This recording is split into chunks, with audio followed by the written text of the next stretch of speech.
Good evening, race fans, and welcome back to another live production of the Canadian E-Motorsports Network, powered by Kyle's Fried Chicken and Barbecue. It's more Season 5 action of the NASCAR series, and we're making history once again here tonight. We've had a couple races in the past 11 rounds that we've completed so far, a couple first times at tracks that we haven't been to in quite some time, a couple tracks that we've never been to in the NASCAR series, but tonight we really step it up historically with our first trip overseas outside of North America, kind of joining some Formula One territory to be specific. It is round 12 of 22. This one we've been highly anticipating a ton. It's the Bangarang 120 at Autodrome Nazionale Monza. My apologies if I was not able to say that correctly, which is why I'm pretty much going to say Monza this entire time.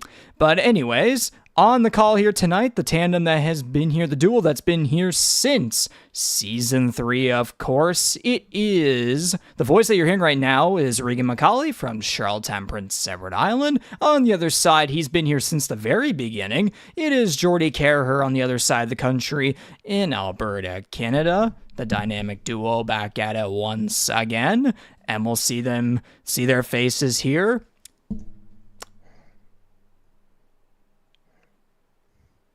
Okay. You got to respect that, right? Come on now. Okay. We'll see how it actually turns out. Yes, indeed. That's a little better. Yeah, we'll see how tonight turns out at Monza, which, of course, we have visited many times in our Formula One series, Formula One All-Star series and such.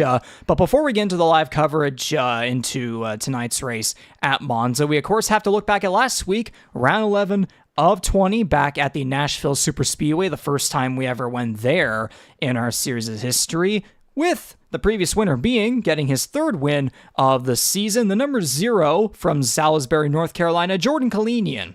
Absolute domination in the GSGSG Vinyl 3D 200, where he won both stages, went on to win the race, leading 122 of 150 laps, and a relatively clean race there as well. We did have a bit of an incident on lap 1, of course, involving some top dogs there, some top guys that qualified up front, but ended up finishing in the final 2 positions, of course. And I'm just going to go ahead and say right now, we've had a couple races here. The day to night transition, my God, it provides some beautiful sights.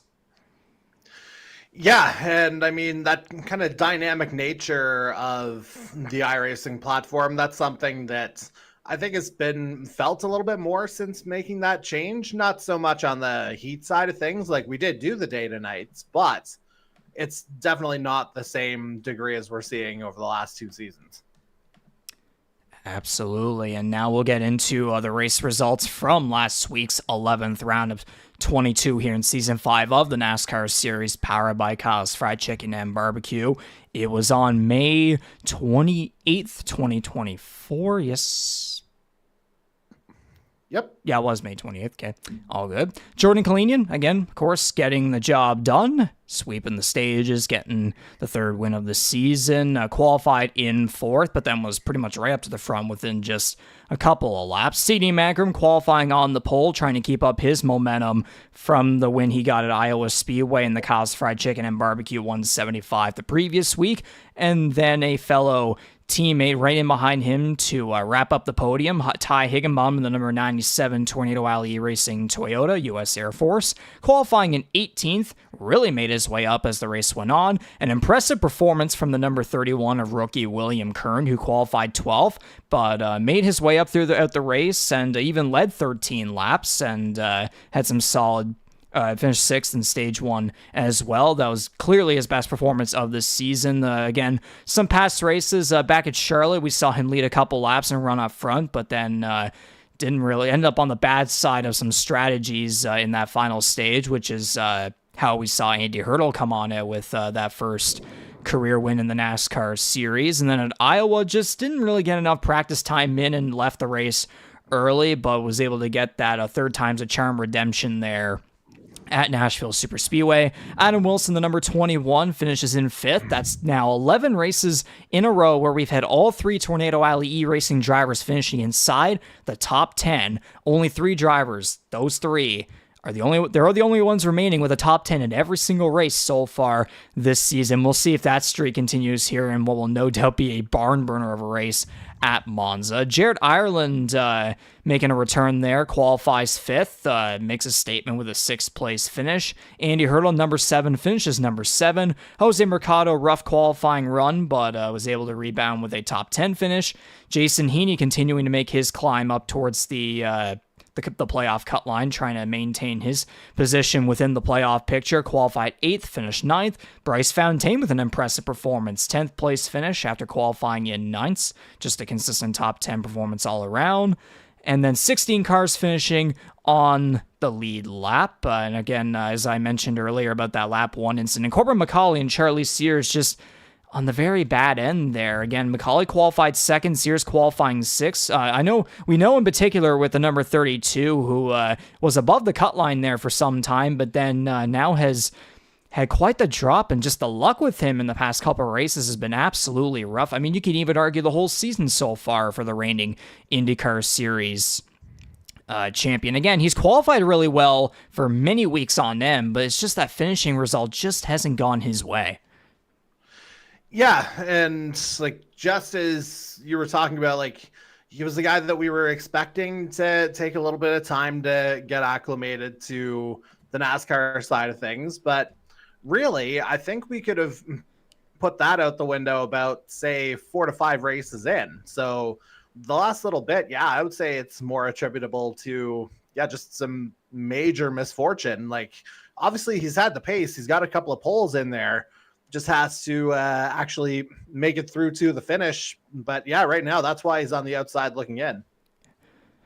And we'll take a further look at that here with the driver's standings. Of course, Jordan Kalinian last week becoming the winningest driver in the series through 11 rounds with his 3rd win of the season. McCauley and Higginbottom with 2 each. 4 drivers with 1 win each. 5 playoff spots still remaining now here with only a couple of rounds remaining until we get to the 5th annual Earl Ross Cup playoffs here. And as a matter of fact, here tonight, obviously, it's the beginning of June. 4 races this month, and then it's all said and done there with the regular season for season 5. But we could say drivers like Darcy Ford plus 64, that's also his car number. Jose Mercado plus 52, some guys that are pretty much, you could argue that they're pretty much secured unless, again, complete catastrophe starts to happen within the next 4 rounds, including tonight. Mike Marini is a solid plus 30. Kyle Knoll has really jumped his way up after being below the cut line for quite some time now at plus 23 above the cut line. Has picked up a couple extra valuable stage points in recent weeks. Justin Belmonte is the one now right on the brink of potentially not making the playoffs, which would be quite the shocker after the season that we saw out of the guy who came into the series last season. Plus 14 over Charlie Sears. He did not make it to last week's race at Nashville Superspeedway, and it actually looks as though he may not even make it tonight because I do not see him here on the timing screen just yet in the server. So more than likely he's going to end up below Charlie Sears at the cut line after tonight's race. Although, again, we'll have to see how Sears ends up doing, trying to turn around his result luck as of recently. Jason Heaney is not out too either just yet at minus 19. So Tom Janikowski minus 41 is pretty far back, but still plenty of time for things to shake up as the next couple of weeks go on. You just never know what could happen, especially knowing the next 4 races that we have here, including tonight.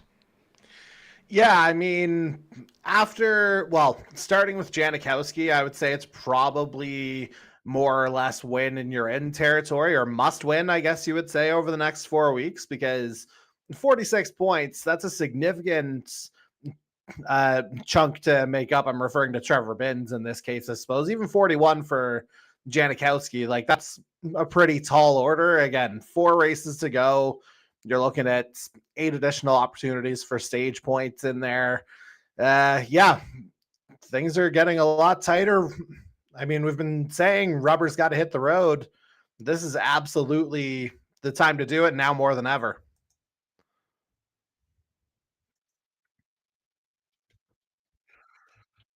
Sorry. Indeed so, with only 4 races remaining, time is ticking. You could argue there's still maybe a little bit of time, but no sir, this regular season has been flying by.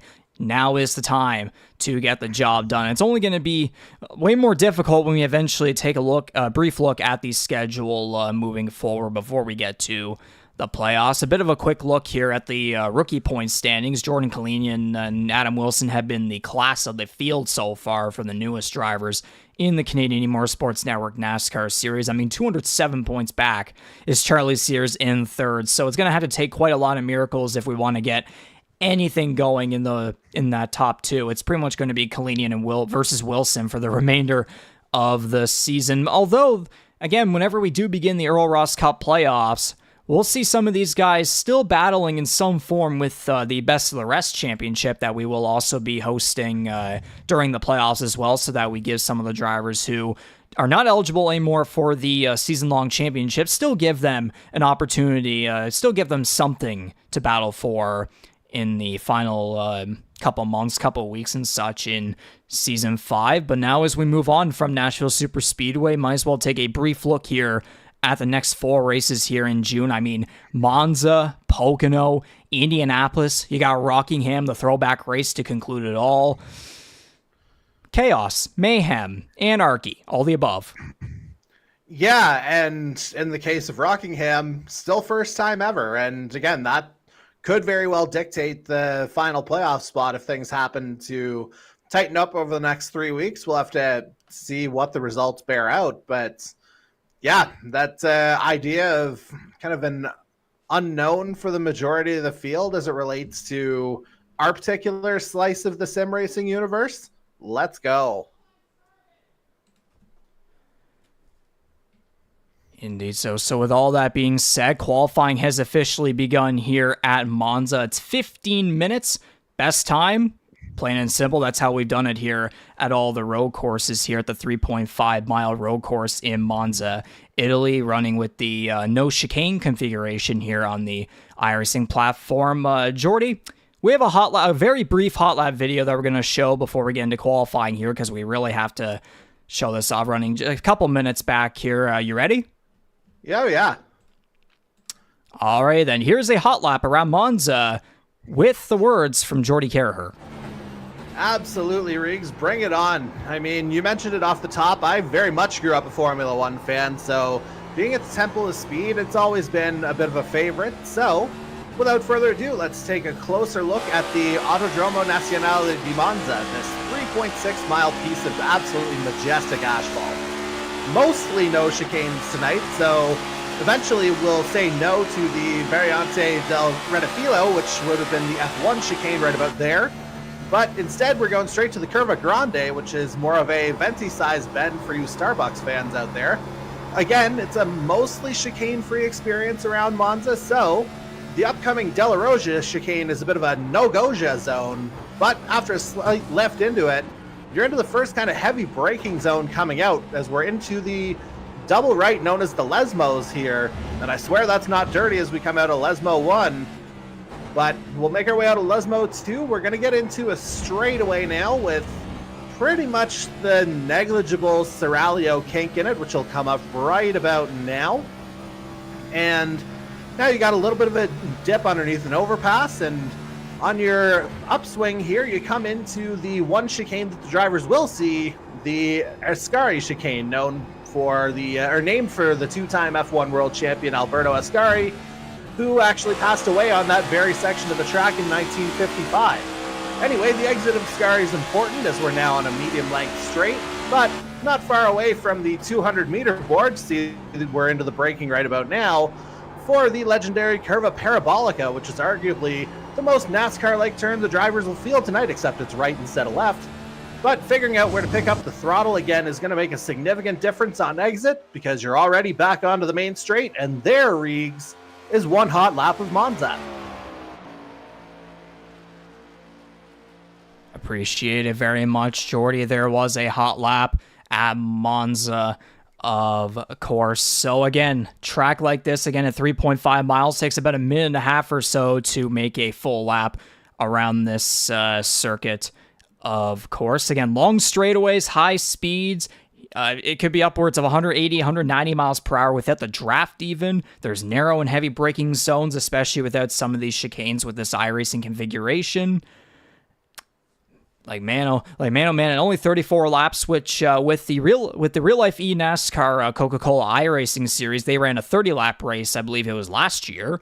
So I was looking back at that and seeing how that all played out, and went caution free. So we'll see how things turn out here within the Canadian Motorsports Network, obviously. So qualifying still going on here. 10 minutes now remaining. 5 minutes have passed. A couple of drivers have put up a lap so far.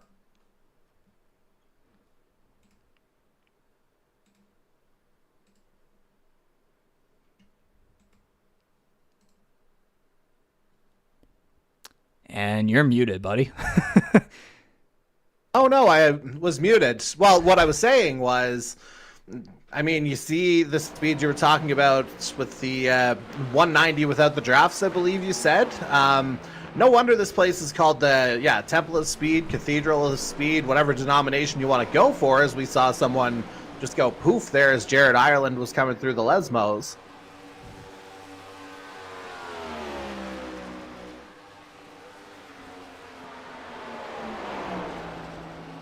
And now this is a guy I'm going to be interested to see. Riggs, obviously, this year's unquestioned road course ace, 118 out of 120 points this year, of course, with the 2 wins. Man, oh man, almost going full hazard there. He's a guy that said literally before he started practicing for this race, Jordan Kalinian had never done a lap on the Monza configuration. So we'll see how it goes, or if his initials are just going to be JK, as in just kidding, I'm still going to dominate everybody. Indeed so. He didn't have as much of the domination that he had at Sonoma a month ago as he did back at Circuit of the Americas. But again, though, that was our first time on a road course within the iRacing era since we decided to, for our first season last year, to kind of stick around to more of the bigger tracks, kind of give drivers a more relaxed and comfortable feel while still maintaining a competitive environment. And we still had our chaos because reasons. But Jordan Kalinian certainly showed improvements after, again, not as much of a dominant win at COTA, but then goes to Sonoma in California and completely wipes the field. Indeed he did. Let's see if his lap time was an improvement. I mean, he's obviously at the top of the board right now.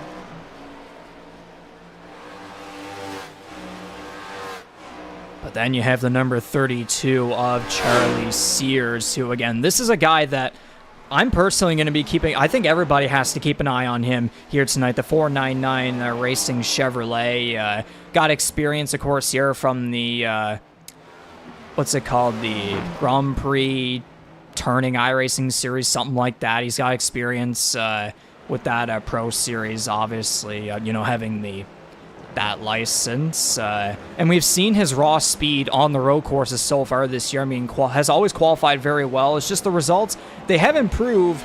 But again, though, for a reigning champion in another open wheel series here within the Canadian Motorsports Network, it's just, on the stock car side, it's been baby steps, but still, that full potential is still yet to be fully shown.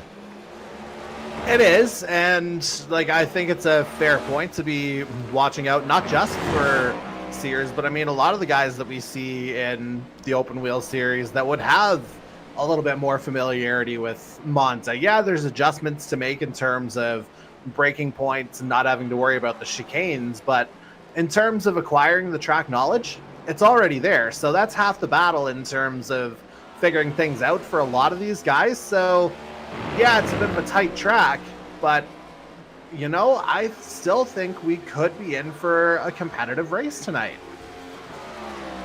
Oh, we most certainly will be. I mean, again, Kalinian has gone 2 for 2 on the road courses. Charlie Sears, we saw how he did on the open wheels side. Still has to fully translate that over to the stock car side. You got the number Just one. Took provisional pole, though. And that too, yes. By a 100th.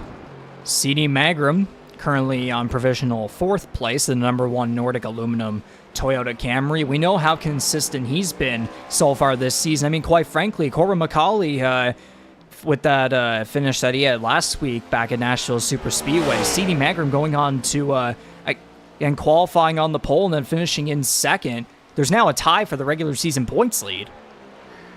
Yeah, I mean, again, well, I was about to say, there's a difference in victories, but it's not as big as I thought. McCauley 2, Mangrum 1, but yeah, that's just a clear demonstration of what the man on our screen's been capable of all season. Like, how many times was he knocking on the door leading up to finally taking that win at Iowa? Like, he's always been in the conversation. It's just a matter of him kind of making sure he becomes the conversation as we get into the second half of this season. A little bit of a slide in the parabolica, but let's see where he stacks up. So a best of a 136. Actually, it changed as soon as I was going to say something there, but I believe it went to a 136.284, so that keeps him in provisional 4th. That's 7/10 back, almost 8/10 back of Kalinian right now. And Mangrum at the moment, the only driver with double-digit top 5 so far this season, with the 10 top 5s, 11 top 10s, of course, alongside his Tornado Alley, the 2 Tornado Alley e-racing teammates, again with all 3 drivers having a top 10 every single race. But Mangrum, the only one with more than 9 right now, at 10, most in the field. So again, that consistency has just been absolutely diabolical for this guy, and certainly has shown improvement from last season as well too. So again, and the thing is too, the momentum is coming at an absolutely perfect time as well, with the playoffs quickly approaching. So then he goes off track. Well, get it out of your system now, I guess, right? And that's, I mentioned it a little bit earlier, like, finding the breaking point here is going to be so crucial, and we saw the slides from Mangrum coming out of Parabolica as well. Like, might have been just a little bit throttle happy there if I had to guess, and that prompted a little bit of the sliding. But yeah, paying close attention to those braking boards you're going to see along the sides of the track, like, that's going to be crucial in terms of getting things lined up, and you see how smoothly a veteran of the road course scene like Andy Hurdle has navigated the Ascari. This will be another guy to keep an eye on as well in the number 7. Yep. Of course, we all those that have been here since, of course, the older Formula 1 days and even back in IndyCar series, we know how talented this guy is, particularly on the open wheel side, but he's also shown plenty of improvements on the stock car side. Of course, got the unexpected but absolutely deserving win back at Charlotte Motor Speedway, again in the annual 300-mile, 200-lap race, getting an oval win in particular for a guy who's, we know, is more prevalent here on the road courses, on the street circuits as well. There's no doubt this guy is in contention for possibly a second win on the season. Yeah, and I mean, if there's a place where he's going to do it, like, Monza would have to be up there for me in terms of most likely.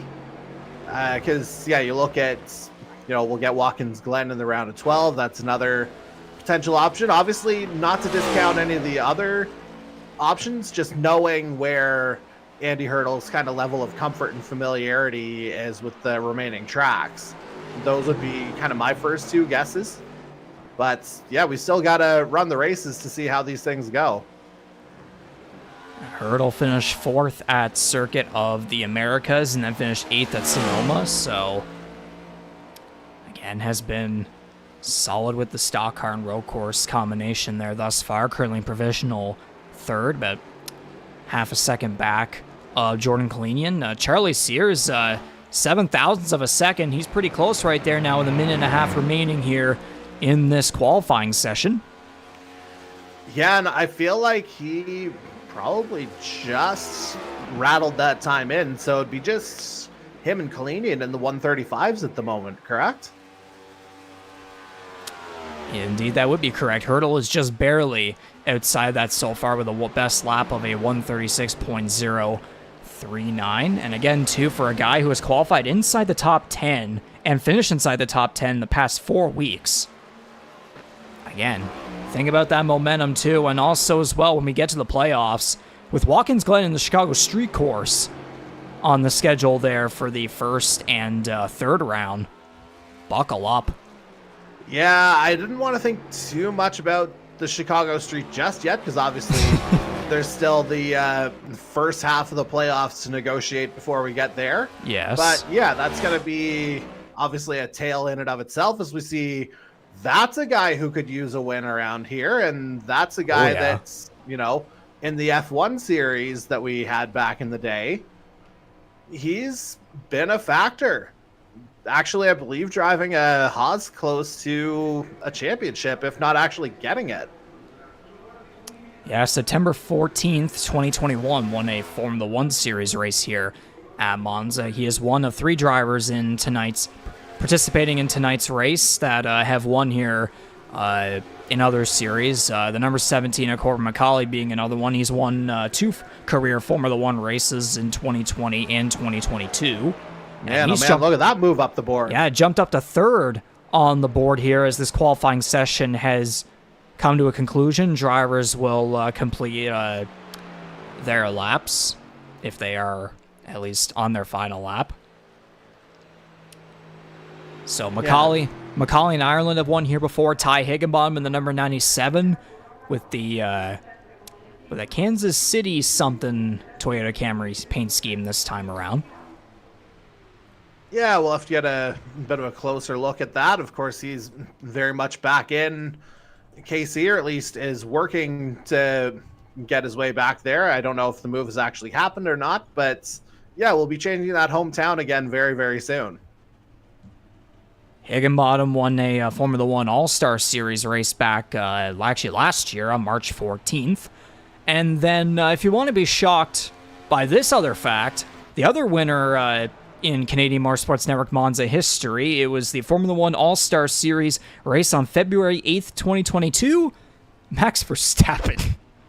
Yeah, not exactly a shock there. I mean, you know, historically, I guess would be the best context for that. And yeah, for those unaware of the workings of the F1 All-Star Series, it was essentially 10 drivers, like 10 of our sim drivers paired with their real life counterparts within the F1 series of games. So that's why you're hearing, you know, Max Verstappen winning a race in our series. I mean, it would be cool if it was actually him part of it, but we think he's probably just a little bit busier than that.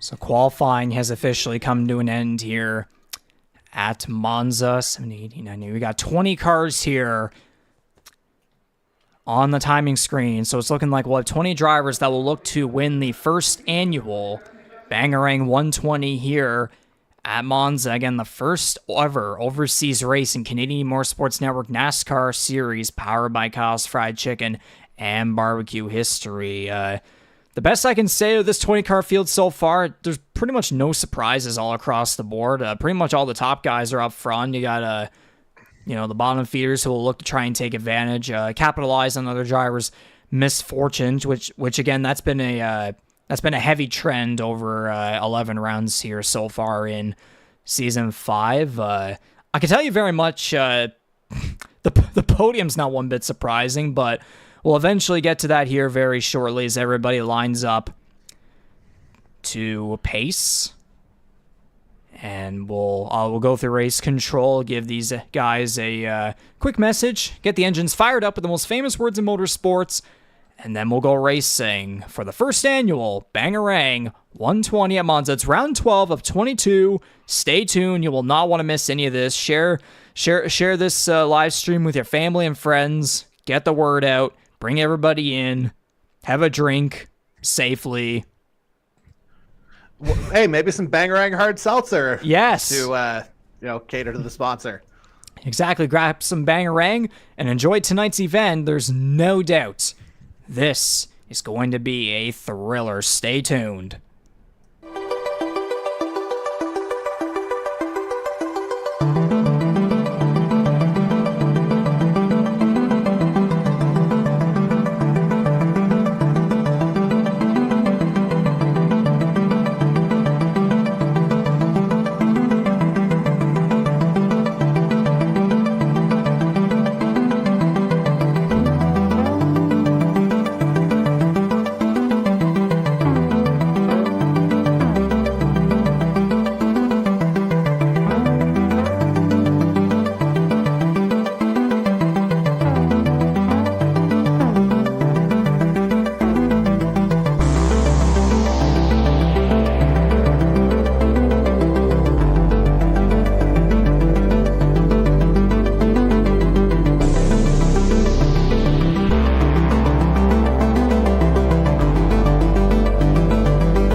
And so the engines have been fired up here at Monza. So it's time to introduce the starting lineup for the first annual Bangarang 120 here at Monza.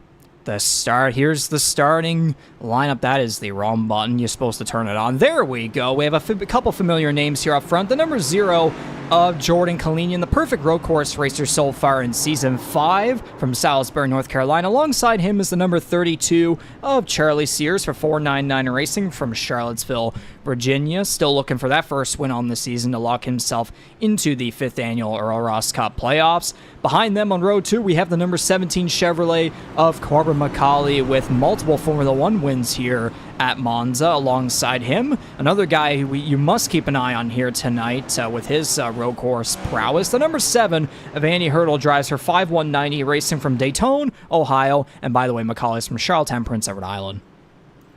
All right, rounding out the top 5, we head to Eudora, Kansas, where we find the number 13 Chevy of Jared Ireland starting 5th. He'll have the number 1 Tornado Alley Racing Toyota of CD Mangrum on his outside. The Atlanta, Georgia native starts 6th. Moving on to row 4, and we've got another Tornado Alley driver. This one is Adam Wilson from Laurel, Delaware. He'll start 7th in the number 21. Then we go back to 519E Racing, where we find the number 64 Chevy of Darcy Ford. The Harrington PEI native will start 8th. Rounding at the top 10, where we have the number 41 Ford out of Kissimmee, Florida, driving for GTR. It is Jose Mercado.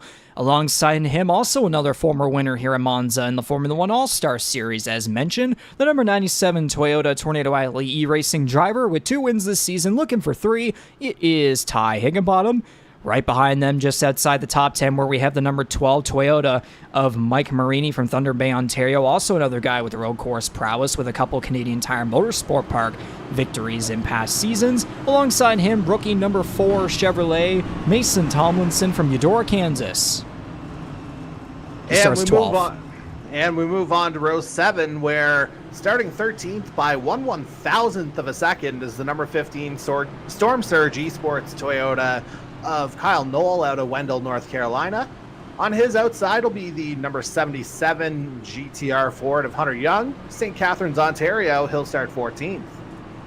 Moving on to row 8, and we head to Winter Haven, Florida, where we find the Coupa Z Racing number 33 Toyota of Trevor Binns starting 15th.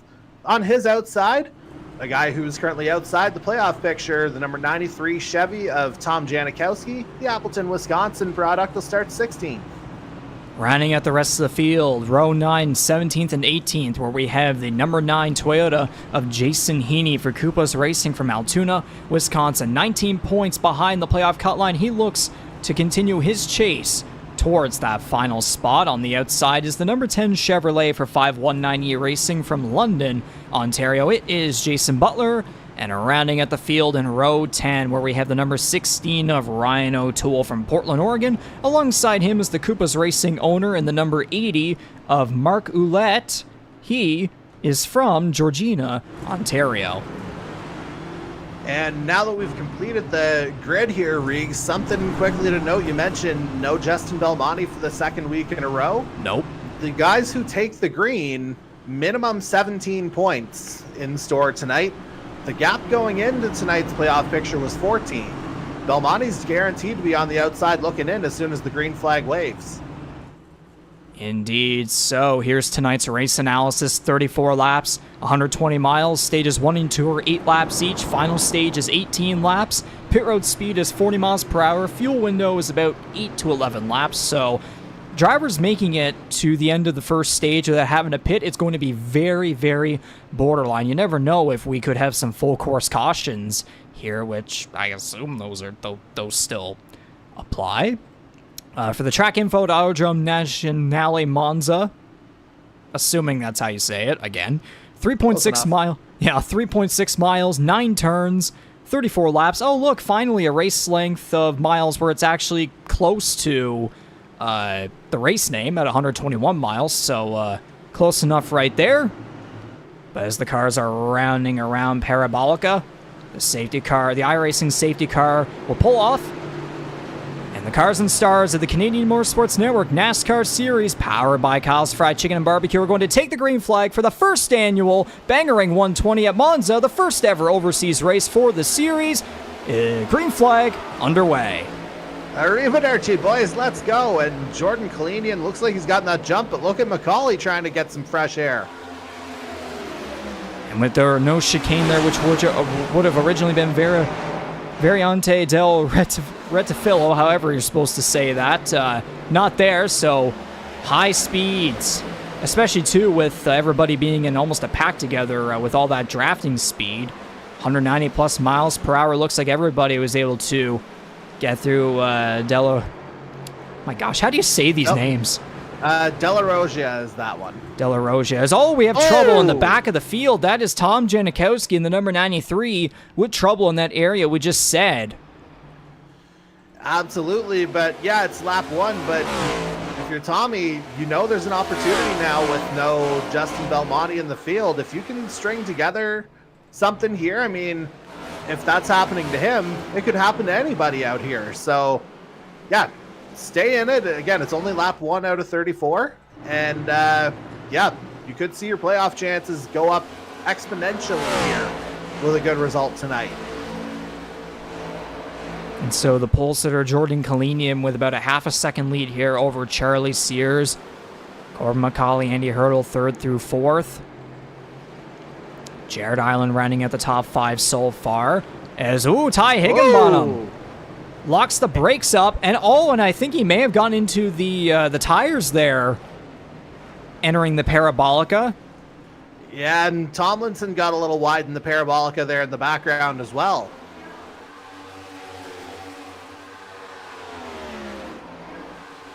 But now on lap 2 here at Monza, Darcy Ford and Jose Mercado looked like they were going to be side by side for the 8th position, but they clear themselves.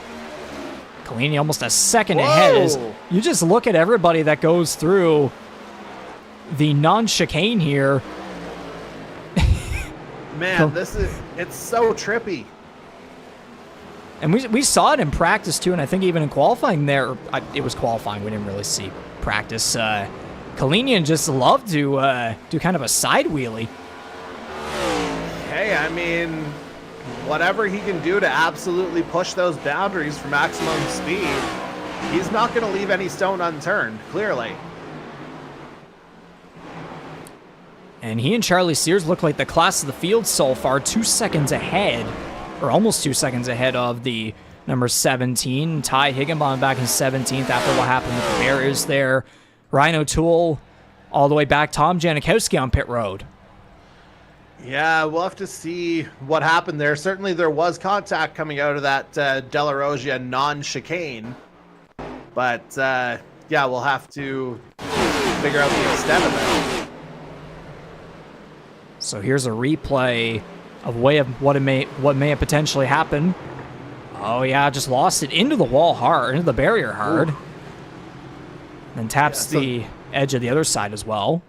Yeah, that's where we had picked it up after the lion's share of the damage was done. And then we'll get a view of Ty Higginbottom's brake issue there going into the Parabolica. Yeah, we'll have to see. It just must have been late applying. Oh, yeah. Tried to go on the inside there, but yeah, just couldn't get it to work out. Patience is going to be a key, which is a hilarious thing to say on such a high-speed track, but patience is going to be critical for success. Absolutely, as Charlie Sears might have had something there while we were looking at the replays, because now all of a sudden he's 2 seconds back of the 0, and McCauley is charging towards that second spot. Well, as he was chasing Kalinian, I noticed he had gotten loose the last time he'd gone through Ascari, much smoother this time around. But yeah, Sears, he was definitely wobbling a little bit, and I wouldn't be surprised if that's what ultimately allowed Jordan Kalinian to open up that gap. But yeah, as you say, brings him right into the clutches of Corbin McCauley here, with a little bit of a lockup into the Parabolica. Just a little bit there, the 17 with a really good run there on the inside. We'll see how much draft he's able to get. off the 32, coming down the front stretch here. Oh, I want to see his telemetry on board with the draft. I was going to say, we got to be touching 200 here at some point, no? It's like it was 193 by themselves in qualifying. Well, look at that side-by-side action. I heard a reaction on the other side of my wall. Left side tires a little bit of a touch in the grass. The 17 clears the way. Both cars with the left sides a little bit up in the air. The number 17 up to second place in style. The pass kind of in the grass. Not quite the same level, but a little bit loose out of the first Lesmo. Let's see if Sears tries to get it back. They're pretty much letting Kalinian go because the both of them are pretty squiggly going through all these corners here at the Monza circuit, as the Zero is now well over 3 seconds ahead. But man, oh man, what a battle here. And at this point, once you get to the line, that's half the stage gone already. Indeed so. Again, stages 1 and 2 are both only 8 laps each, but then that final stage we get to 18, so yippee. Yeah, that's going to be an interesting run here too, because remind me of what the fuel window was again? About 8 to 11 laps. Okay, so should be able to make it on green for the first 2.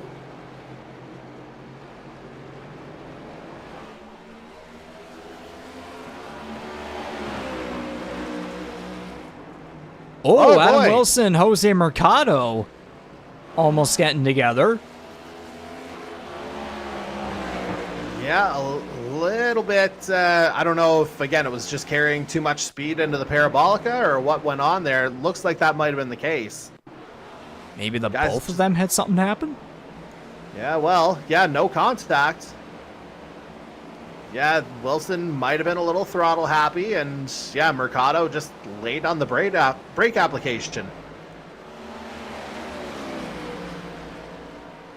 But all that matters is that all 4 tires are still on the track and going straight, well, as you say. Kind of on the track going through that Della Roja, but yeah.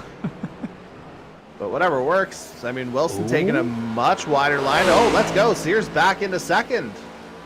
These guys will just never let go of each other. We got magnets going out of here for the second spot, just swapping at it back and forth. Now coming through Ascari. Yeah, I don't have any objections to this. Do you?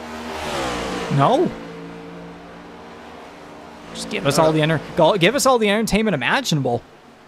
Absolutely, and it looks like Hurdle in Ireland might have something developing behind them for fourth. Maybe not quite as close as Macaulay looks for the inside.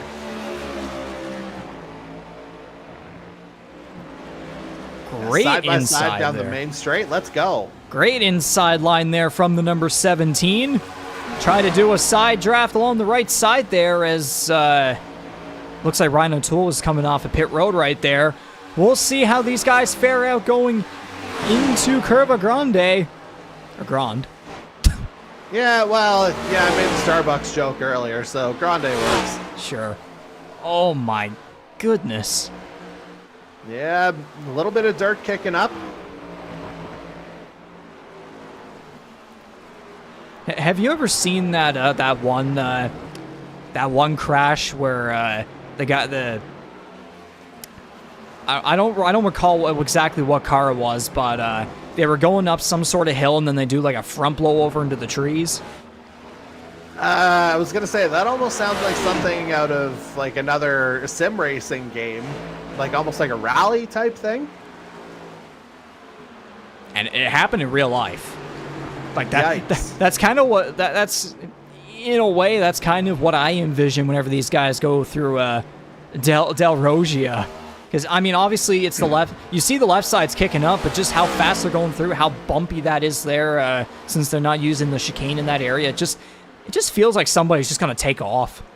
Well, it's funny you mentioned that. I think that may have been actually what happened to the namesake of the Ascari chicane, Alberto Ascari, because in the 50s when that happened, that was actually just a left-hander. It wasn't a chicane. So you were going through there at like super high speed, and I think what happened, if I read it correctly, was, yeah, Ascari just lost control and the car wound up somersaulting a couple of times.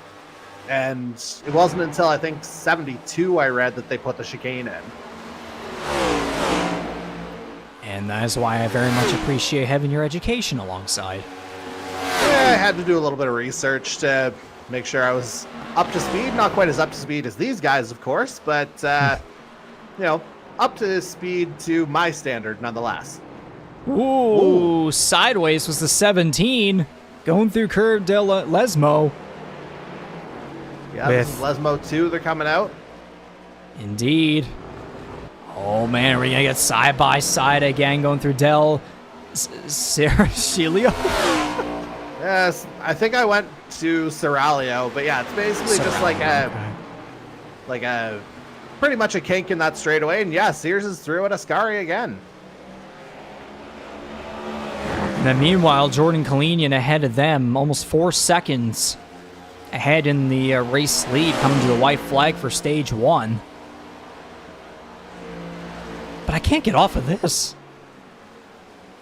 Yeah, this has been some really solid battling here, and given who's operating the two cars, not surprised in the least, as Macaulay might try a wide run here.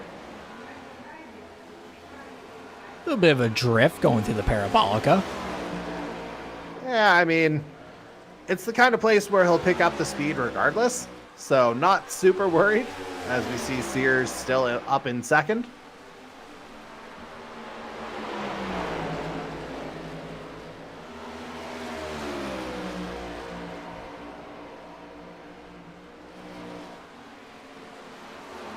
But yeah, I remember one of the kind of talking points within the chat was, as we see, I think that might have been Jason Butler running wide. Too busy playing with the setup. Sears around. Sears goes around. Yeah, we'll need another look at that one for sure. Might be a little late, though, because, again, we're on the final lap of stage 1, and Jordan Kalinian is well on his way to his 9th stage win of the season. But that's going to be a couple unfortunate lost points there for the number 32. We saw the incredible battle between him and the 17 for pretty much this entire stage. But now the number 17 is clearly going to take the second spot. Jared Ireland might try to maybe make one last desperate attempt to try and gain one extra point on Andy Hurdle. But coming through the Parabolica, stage checker flag is going to be out for the number 0. Jordan Kalinian, 9 stage wins on the season. I've actually got him at 10, so I wonder if I got the math wrong somewhere. Oh. So Macaulay's second, Hurdles third, Ireland fourth, Magram's going to get 5th. Sears will still come home in 6th, beating Darcy Ford. Adam Wilson's going to take 8th, Jose Mercado 9th. Mike Marini's going to come off a Parabolica and take home that one extra stage point. You were saying? What I was going to say is, like, in terms of stage racing, if I have my numbers right, like not counting, final checkered flags, Jordan Kalinian's taken 4 out of the last 5 stages and finished second in the other one. Okay, actually, that you know is absolutely stupid. Actually, you know what? No, I realized my fatal error. Okay, then.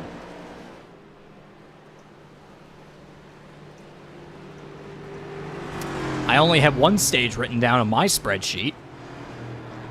Ah.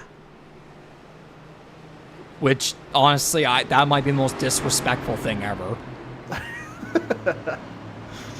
Yeah, these things happen. That's why, we have multiple records of these things.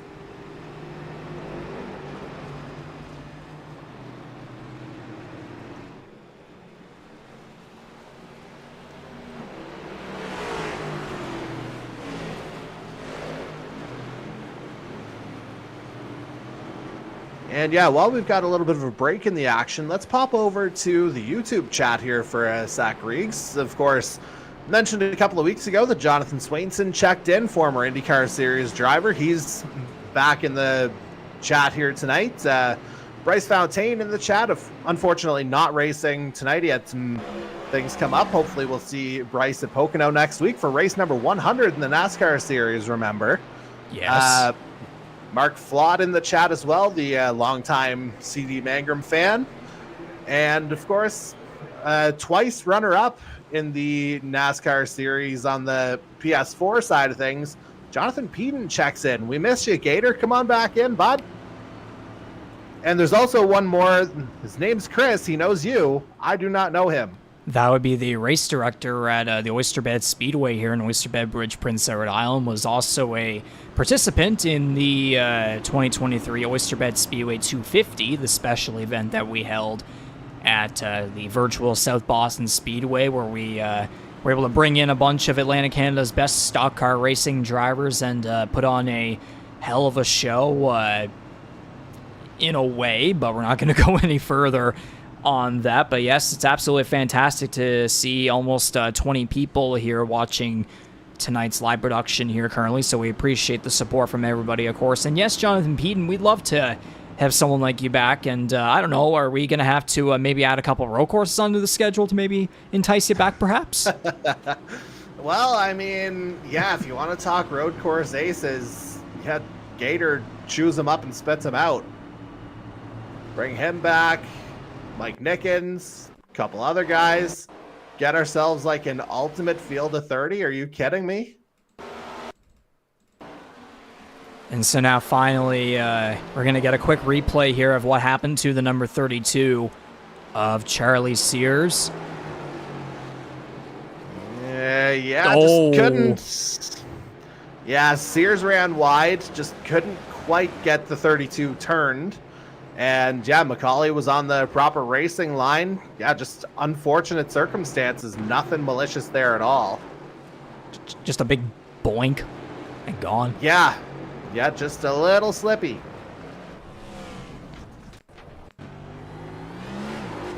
As we're probably close to a restart here, I would have to think.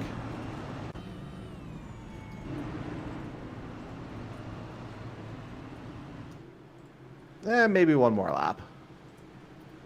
Well, I mean, no, remember the... Can it be, can they do the manual override on that to make that work? I'm only looking because I see the lights still on the pace car. Well, I mean, because of the fuel window, doesn't everybody have to come down pit road and then we pretty much go green as soon as everybody catches back up? I was kind of operating on the presumption that they already were down pit road, but I could be wrong. No. Tom Janikowski was that only car that we saw there in his pit box, so... Okay, that makes a little more sense. I imagine my speculation is probably the case, and indeed that is correct. Yeah, so if I look at this... Oops, where are we? Stop scrolling on me, YouTube stream. So, yeah, ultimately, once they come out, queue up, we're only looking at 5 racing laps. Yippee. Stage 2. And look at these guys pitting with no pit boxes, no crew members. This is realism at its finest. Again, they all cloned John Cena and made them their pit crews, and hey, we got some movement here, folks. Oh my goodness. We got a couple guys, might be just taking fuel. Some guys going for just one side of tires. Oh, baby. Again, 5 laps of racing before you get into another stage caution. Why not try to do something different? I love it. So yeah, you saw a couple guys taking left side tires there. I think if my eyes are correct,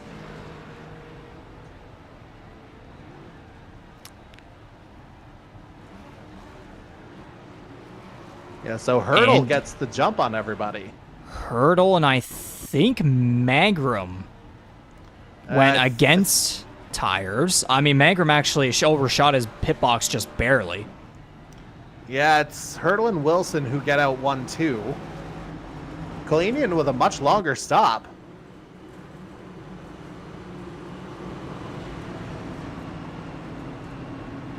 And that puts him down in 8th.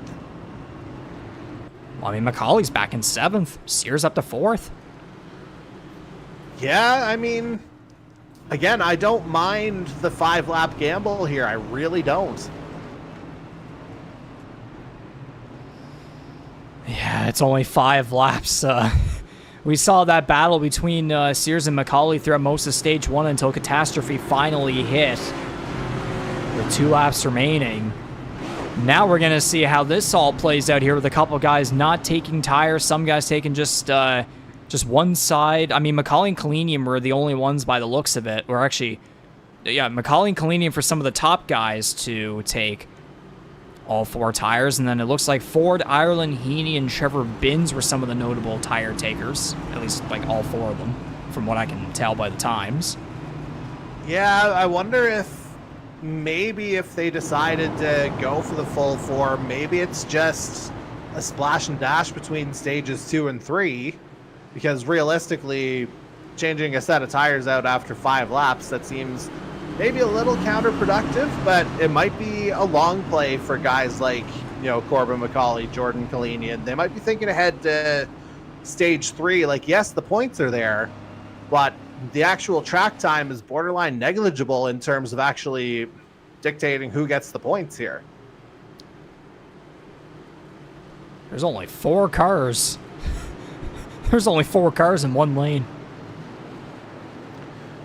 Yeah, that's a bit of an odd sight. But hey, we've got everybody gridded now. And that's what matters. Everybody's lined up, gridded, ready to go for stage 2 in the first annual Bangarang 120 at the Monza circuit in Monza, Italy. Green flag waving. Andy Hurdle getting the jump on the start, but Charlie Sears right in behind them. Both of them getting a really good jump. We're going to wait and see how they're going to get through Del Retifiel and Curva Grande. Yeah, that one. Yeah, Sears looks like he gave Hurdle a bit of a good bump draft to give himself that opening to jump up into 2nd. And speaking of jumping, it looks like McCauley and Kalinian have grabbed maybe a position each, or are my eyes deceiving me there? Looks like they may have just a little bit. Oh, Jared Ireland in trouble. Yikes, careful on the re-entry. Front end completely. Yeah, go ahead. Front end completely gone on number 13, Boot Hill Camaro. Everybody else gets through just fine on lap 12. Yeah, and again, if you can hang on for 4 1/4 at this point laps, you could be looking at a decent haul here. 17's around. Oh boy. The number 17 in trouble, and Ascari hits the barrier trying to get it back around. So that's 2 cars in trouble early on this stage 2 beginning. Yeah, and that's the thing about the shorter stage, not nearly as much recovery time either. As we got someone else. Was that Hurdle going wide? Kyle Knoll, that's Kyle Knoll, number 15 Storm Surge Esports Toyota went wide going through Parabolica. Jason Heaney trying to get side by side with him on the left rear quarter panel. Heaney knows there's an opportunity here. Like, I know he wasn't the most confident coming into tonight, but he knows there's an opportunity for him to get back into the hunt. He'll drop in behind Knoll to keep it safe going through Curva Grande right there. McCauley gets past Butler for the 16th position, trying to make his way back up, but there's not a whole lot of time here for stage 2. Ryan O'Toole is currently on pit road. Andy Hurdle, Charlie Sears looking to become the new battle here up front, but Kalinian all the way back in 6th. And so, the 17 again in trouble. Yeah, I'd be very curious as to what was going on there, because, again, we saw him take a longer pit stop. Like, yeah, we saw the first spin, but what's the second one? Ooh. Okay, so just took too much curb at Ascari there before. But yeah, it seems like Ooh. lost it out of De La Rosa and never recovered. And then Jared Ireland made it to pit road after his instance, so we'll take a quick look at what happened with him. Yeah, 5 laps of utter chaos here. Ooh! Oh! Driver's side. Yeah, even in sim, you'll feel that. What braking board?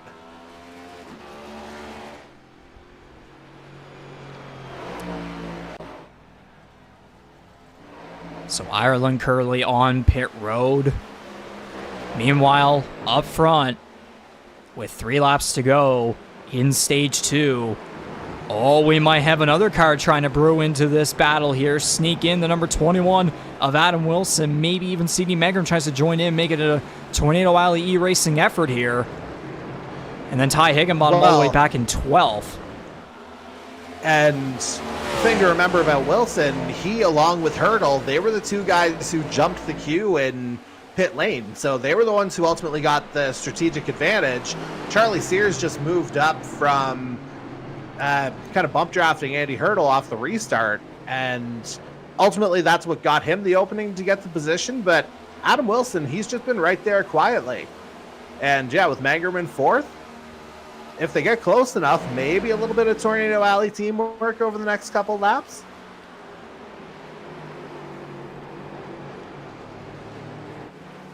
Kalinian gets past Mercado for 5th. Noel and Marini almost getting together there, entering the Parabolica. Noel drives wide. Marini is going to take advantage on the inside. Macaulay gets past Ouellette for 15th. But a lot of cars duking it out here towards the middle of the field. But meanwhile, it's still these 2 up front. I can tell Sears is trying to do some different lines there against Hurdle as the 32 looked to be a little sideways going around that fast bend. Yeah, and Andy Hurdle, if you look in our kind of behind-the-scenes chat, with perhaps the understatement of the year, the track is fast. No crap. Yeah, suggesting he'd probably gained about a second as Wilson runs wide.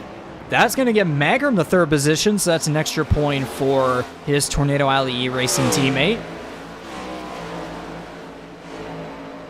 Yeah, and if you're Andy Hurdle, yeah, you've got the win. God knows another playoff point. It'd be nice if he's able to hold on for the next, lap and a half here. But what's going to matter here is if Andy Hurdle's going to be able to hang on here coming to the white flag for stage 2. Yeah, that's what I'm saying. It seems like Hurdle is playing it a little bit more calm, especially with his turning maneuvers and such. Sears, on the other hand, seems to have a bit more aggression from what I can tell, as there's the white flag that they're coming to for stage 2. Again, it was only a 5-lap shootout, so again, we saw drivers taking gambles and such, like Adam Wilson, for example, who actually, it looked like it was gonna work in his favor, but then it didn't by at least 2 positions after that off-track issue right there. Jason Butler was just coming off of pit road. He's now 1 lap down. Yeah, car positioning is just so important around Monza. Like, I know you looked at some of the same kind of practice clips as I did. It seems like almost as soon as you touched the white paint on the outside of the track, like, things got a lot more slippery. We'll see if Sears tries something in the Lesmo. Not quite close enough. We'll see how much draft he's able to get off of him, though, on this long, sort of a straightaway. Yeah, he's hanging in there. But yeah, not quite close enough for a dive at Ascari. And obviously with the few points that he lost at the end of stage 1, Sears might opt to play this one cautiously, and it might work out to his favor, but Parabolica presents one last opportunity. And Andy Hurdle has not won or actually neither drivers have won a single stage yet this season. So both of them looking for their first here as they're coming to the stage checkered flag. Oh, the 7 went a little wide there. We'll see if the 32 can get enough of a run. Yeah, I think Andy's got it covered off. It looks like he's barely going to get the number 7 of Andy Hurdle. Taking stage 2, Bangarang 3rd, Kalinian 4th, Wilson will take 5th, Mercado 6th, Ford looks like he's going to take 7th, Kyle Knoll 8th, Mike Marini will get 9th, Ty Higginbottom will continue his bit of a redemption arc in tonight's race with a 10th place finish. Yeah, there it is. Again, it wasn't long, but it was entertaining. Ooh. Ooh. Gotta say, I was just about to update some points. I'm hearing it, but now I'm looking back and seeing what you're talking about.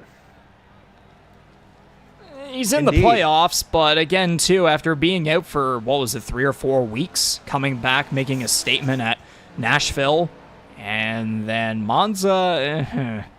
Yeah, 3 weeks. Ouch. Okay, let me go back. And yeah, Bryce Fontaine checking in, rooting for Andy tonight.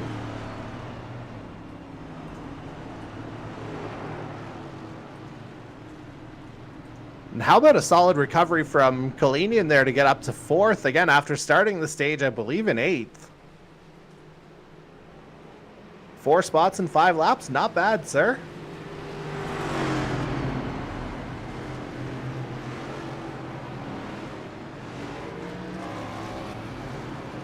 So Hurdle finished 3rd in stage 1.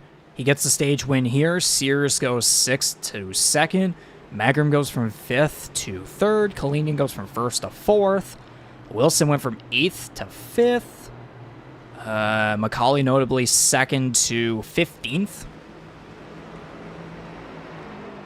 Yeah, one of these things is not like the others. And Higginbottom 16th to 10th, so a bunch of one extreme to the next. But again, though, too, with this 3rd stage being, I would imagine it's probably going to be like a 15 or 16 lap shootout when it's all send on your buddy. I would speculate probably not everybody coming down pit road this time. Maybe. Or if they do, not for full service. Exactly. Strategies. Because there's a green flag pit stop coming in stage 3. It's just a matter of when you take it.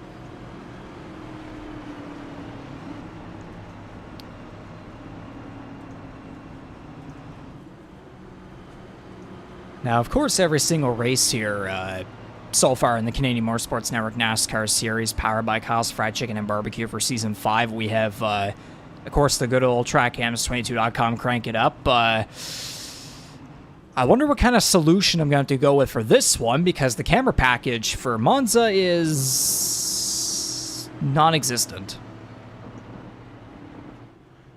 Okay, I was wondering where you were going with that.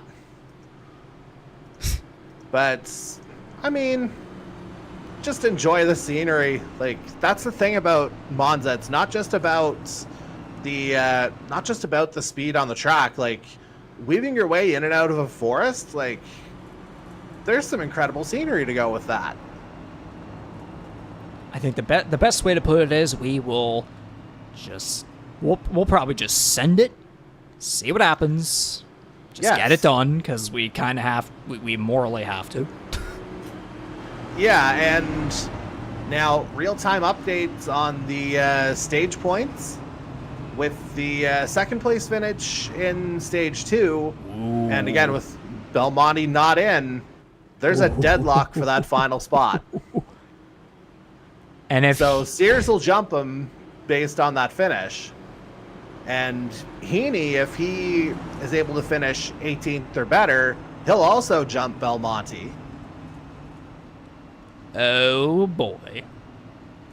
But yeah, Charlie Sears, that's, job done getting to a tie here so far. 14 out of a possible 20 stage points. And you can even make the arguments that guys like Mike Marini and Kyle Knoll are not even fully safe either. Oh, absolutely not. Of course, they're racing tonight, so that certainly helps their cause. Yes.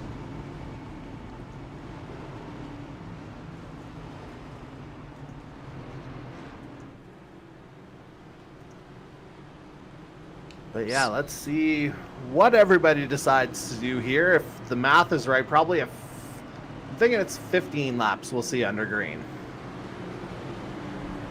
We'll see who decides to play some interesting strategies here towards pit road. Oh man, maybe it is the whole field coming down. Yeah, but again, there's a chance that not everybody goes for the same thing. And that's the thing. Yep.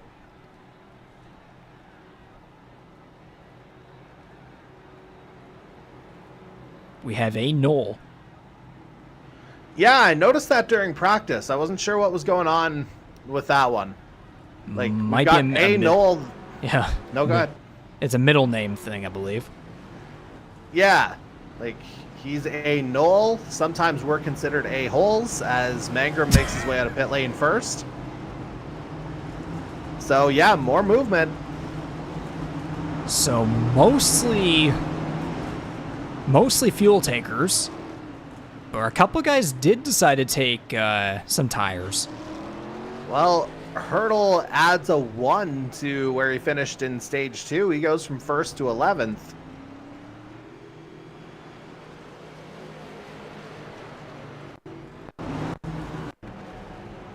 So yeah, Hurdle and Wilson both took left side tires. Trevor Binns actually did as well. So did Mark Roulette. A couple guys towards the back. I think Butler did as well. Actually, Binns went for 4 tires. But pretty much everybody up front that's in the running for the win. Everybody except for 2 guys. Just fuel. Yeah, we'll have to see what kind of life is left on the tires. Again, you know that there's that one green flag pit stop still coming. And based on what we've seen so far, I would suggest we're not going to see any full course yellows. So just a matter of hanging in there. We'll see who's got the grip. It's basically every man for himself. We got Charlie Sears looking for his first career win in the NASCAR series. C.D. Bangarang looking for his second win within 3 races. Jordan Kalinian looking to go back-to-back after the Nashville Super Speedway win and go perfect 3 for 3 on the road courses. Jose Mercado looking to surprise and be able to lock his spot in the playoffs. Darcy Ford has been waiting quite some time for that first win since 22? Since he won his title. Because I don't think he won in season 3. Let me confirm that.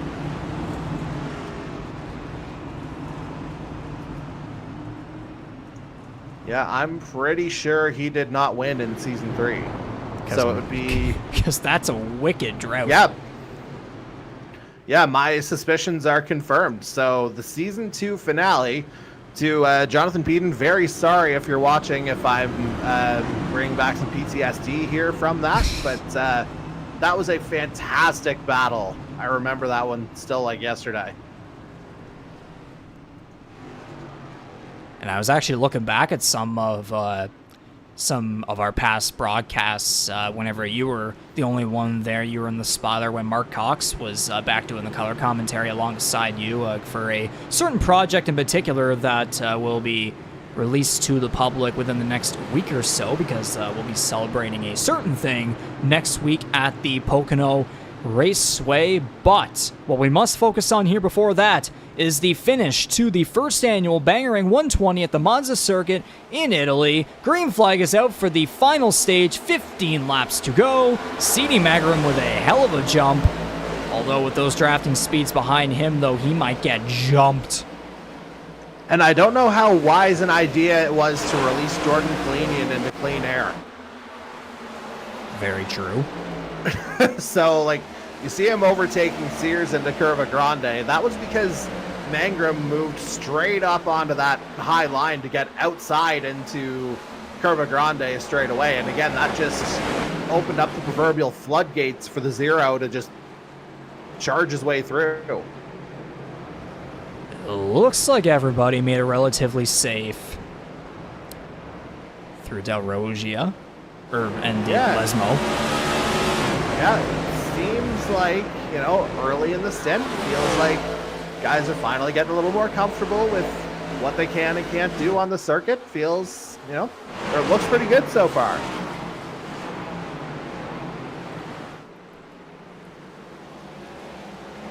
So again, as I said earlier, the number 1 Nordic Aluminum Toyota E-Racing Toyota Camry looking to go to victory lane for the second time this season, second time within 3 weeks. It would also be his first ever road course win.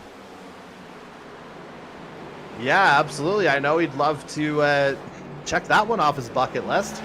Oh man, but Kalinian is closing fast.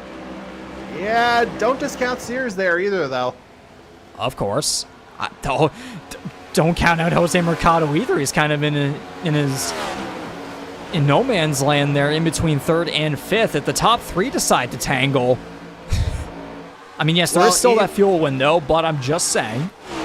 But even if Mercado can get onto Sears' draft, that can be powerful. That can pull him into the conversation.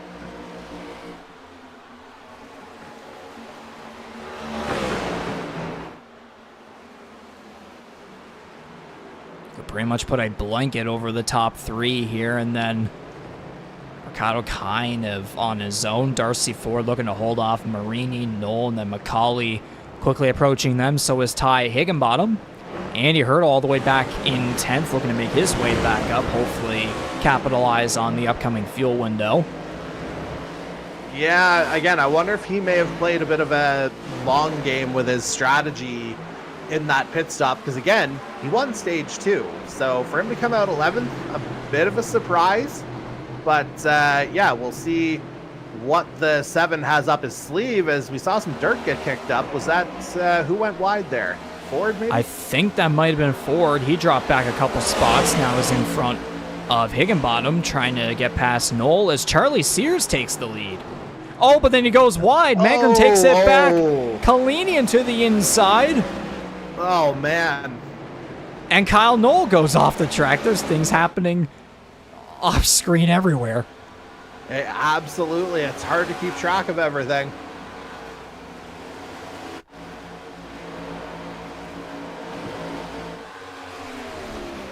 And of course, with all that being said, CD Magrum currently holding the lead by about 0.3 or so. We'd like to thank the sponsors and partners that are with us here within the Canadian Motorsports Network, and for the NASCAR Series, powered by Kyle's Fried Chicken and Barbecue for Season 5, Kyle's Fried Chicken and Barbecue, of course, Rampage Coffee Co., Pipe and Kettle Soup, Forked River Brewing Company, Bangarang Hard Seltzer, Nordic Aluminum, GSGSG Vinyl 3D, GTR, and of course, even though TrackCams22.com doesn't have a camera package for Monza, we'll still call it the TrackCams22.com Crank It Up, because man oh man, it is incredible that they support us with some amazing camera angles for most of the races that we operate here within the Canadian Motorsports Network on the iRacing platform. So might as well do a very quick Crank It Up.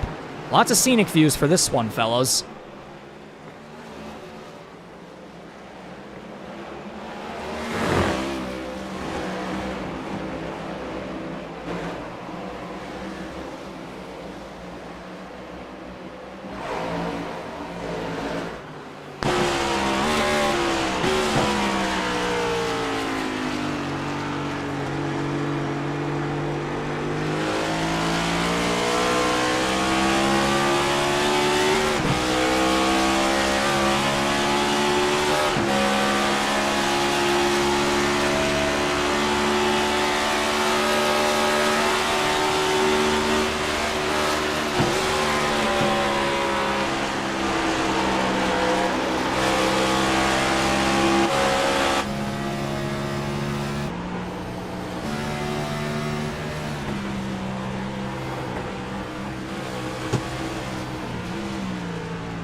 We said quick crank it up for a reason because what in the world was that dive bomb? That was, like, ballsy, I think is the best way to describe that. Because there are so many ways where that could have gone wrong in the Lesmo, but in the hands of Jordan Kalanian, it went right. Which is rare in NASCAR terms, because usually they go left. But hey, it worked. Man, well done. And Magram stayed a little respectful there to not come back down and cause potential carnage there. Sears even tried to make a bit of a dive bomb there on Kalanian, but he got Magram, though. Indeed he did. They both got Magram. And now it's the top two guys going at it. But again, though, we still have the pit window as Mike Marini is going to come down pit road, and so is Hunter Young, Trevor Binns as well. Jason Butler just coming out of his pit box. And we had seen Mason Tomlinson and Jason Heaney during that crank it up. They were starting to come in as well. So that, I guess, would have technically opened up the fuel window. Yeah, 10 laps to go. We said the window was about 8 to 11. So that checks out. I think the next couple laps is where you'll see the majority of the field come in. Probably split the stage in half, so to speak. Because if you think, Stage 1 was 8 laps. Stage 2, you had 5 competitive laps, so you already kind of know what the car is going to do. Just a matter of getting in and out without a speeding penalty. So just over a second or so separating the top three. Now a second and a half. Magram starts to fall back. Only half a second separating the 0 and the 32.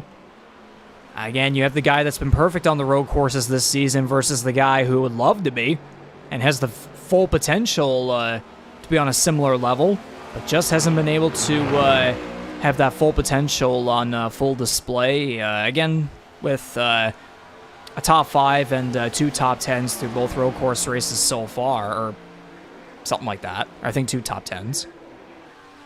Yeah, and again, we're not necessarily surprised by that out of Charlie Sears. Yeah, it's just a matter of him kind of taking that next step, and within the rest of the regular season, this feels like his best shot to lock himself in. Like, yeah, Pocono is a bit of a weird triangular hybrid in that sense, but it's not the same as obviously your true road course like you're seeing here as Magram makes his way out of pit lane. 3.6 seconds, so kind of a splash and dash by the looks of it. It certainly appears that way, doesn't it? So I just went back through my stats here. Actually, Sears qualified 5th, finished 12th at Coda, and then qualified 3rd and finished 6th at Sonoma. So looking for a bit of 3rd times the charm here at the Monza circuit. So it does have a top 10 through the road course races so far. And then again, we were talking about with Andy Hurdle with Watkins Glen, the Chicago Street Course in the playoffs, especially with Watkins Glen in the first round. If Charlie Sears is able to make his way into the playoffs by the time we get to the 5th annual Earl Ross Cup playoffs in July, oh boy. And the Glen is the eliminator in the round of 16, so yes, there could be some heartbreak that night. That's the other thing, too. The pressure will be unreal, especially, too, with someone like Sears, the reigning IndyCar Series champion, a rookie more so on the stock car side within the network, so... So I don't know if you just picked up on that, Riggs. It seems like Jordan Kalanian's still trying to find something out there because he was kind of weaving down the straight. And as we were noticing that, we have a couple top dogs here on pit road. McCauley with a bit of a splash and go. Hurdle and Higginbottom look like they're going to do the same thing. Butler's back on pit road at 4 laps down. Ryan O'Toole has been in his box for forever. For a little bit.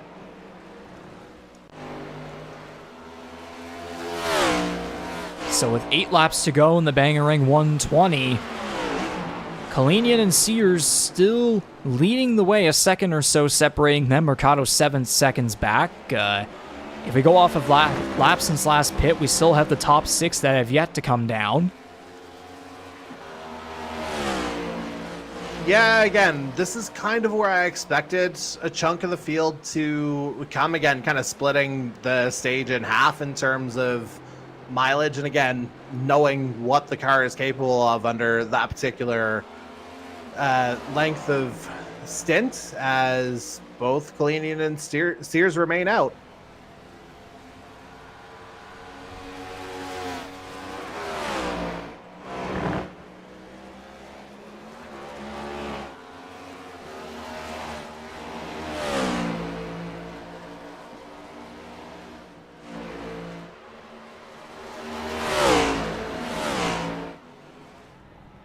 Mercado, Ford, and Knoll are now down pit road.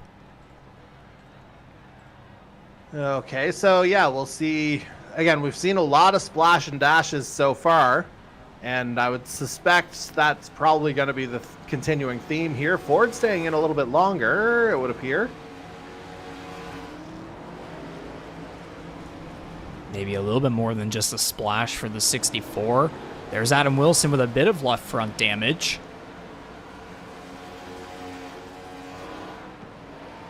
Yeah, this is where kind of the last bit of moving and shaking seems like it could happen.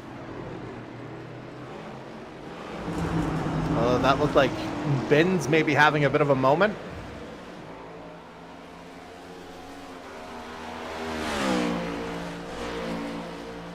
So now it's just Kalinian and Sears to have to come down pit road. And if all goes well, no speeding penalties, then more than likely they'll be the ones that will attempt to duel it out here for the race win. And Kalinian's going to go down, but Sears doesn't.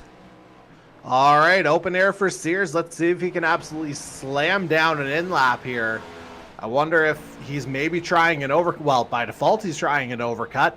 We'll see if that ultimately gets him the pace that he needs to jump Kalinian on this last pit stop. This is going to get very interesting here as this race is quickly winding down. Now 6 laps to go in the first annual Bangarang 120 as Kalinian has created a funeral for the virtual pace car driver. Yep, pretty much. But yeah, for Sears, this is absolutely hammered down, but loose out of the first Lesmo. Could jeopardize his opportunity at making the overcut work, and he was coming up on lap traffic there as well. So Kalinian is 2.5 seconds ahead of Magram in that little cycle out, and then Macaulay almost 4 seconds back of the number 1. So we'll see if Sears is able to keep this lap going well here and then make it to pit road and be able to possibly jump out in front of the 0 at 5 laps to go. Yeah, that feels like it might be a bit of a tall ask here, though, as Kalinian makes his way toward the Ascari. And Sears staying out. Oh, man.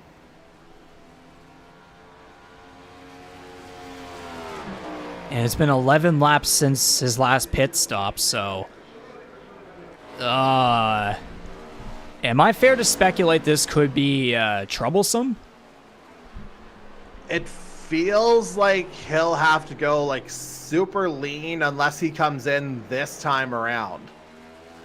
Unless he's found something that we're not aware of. Like stretching for 5 laps in an additional 5 laps when you're expecting a window of 8 to 11. That feels like a gigantic ask, doesn't it?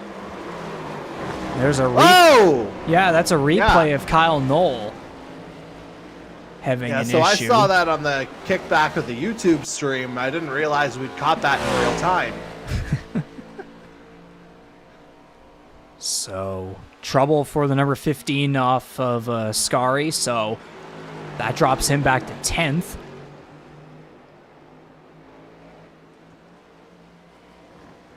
Yeah, I really should have looked at what time we needed to get a pit stop done at Monza. Because you're looking at roughly a 30-second gap right now. We'll see. So this might come down to the wire if the 32 decides to come down this time by... He's inside. He has to. He will. Just don't speed. Maybe try to get alongside Kalinian. Duke it out for the win. We shall see. There's Kalinian exiting off of Ascari. Yeah, coming into the Parabolica. That's got to be very tight. Because Sears, that'll be a splash and dash a little quicker because he stayed out the 2 extra laps. And Sears has that second box, so... Oh, man. Sears might get it. But Kalinian's at full speed, though. Oh, man. Sears might have done it. No. No, I think he's going to zoom him. Oh, yeah, I forgot that chicane wasn't there. Yeah, Kalinian's got that one. But game on here for the last 4 laps. Half a second-ish separating those two now with 4 laps to go. And if anything happens between these two, CD Magram is ready to pounce 4 seconds back. Yeah, and I mean, we saw Sears on those 2 in laps, like, it looked like there might have been a little wobble or two. That literally might be the difference right now. We've seen Sears have a little bit more aggression in his driving style throughout this race. I was talking about that earlier with Andy Hurdle being a little bit more calm, trying to stay in front of him. Looks like Kalinian kind of has the same thing going there. Sears looks like he's slightly catching, though. 3/10 now. It's back to 4. Like, he gets closer and then he doesn't. Just every couple of turns, straightaways. We're coming to 3 laps to go. Anything can happen from here. Yeah, what does iRacing's turbulence model look like? I wonder if that's what Sears might be experiencing once he gets that close. He might have entered that corner a little bit too much there. Maybe. Yeah, a little bit of a slide in the middle of it, and you see Kalinian's opened up a little bit more of a gap, but back on the straightaway. And trying to break the draft. That's the weaving. There we go. And they may have some lap traffic to navigate around, too. Well, Sears certainly did on his in laps. So, yeah, I wouldn't be surprised if that winds up coming to pass here again in the next 2 3/4 laps.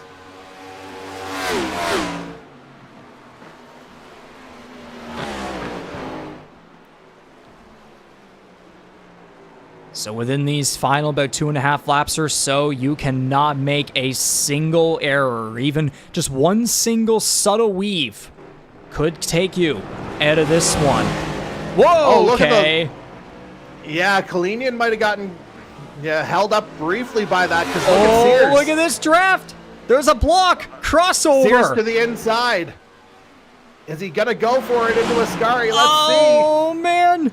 Kalinian lets him go. Kalinian has let him go through Ascari. Charlie Sears to the race lead. Oh, man, that was just inopportune for Jordan Kalinian. Again, just coming up on that lap traffic. That could have happened to anybody, it has to be said. But, yeah, just, very opportunistic for Charlie Sears to be able to take advantage of that as well. Just no hesitation. Had no issue making that move on Kalinian, who fought it all the way to the entrance to the chicane. But you best believe Jordan Kalinian's going to come right back at him here in the next 2 laps. A second or so now separated between the 32 and the one with 2 laps to go in the first annual Bangarang 120 at Monza. All Sears needs to focus on now is making sure he gets through every single corner, every single straightaway with ease. Yeah, saying that is one thing. Remembering who's filling up your mirrors makes that an entirely different prospect.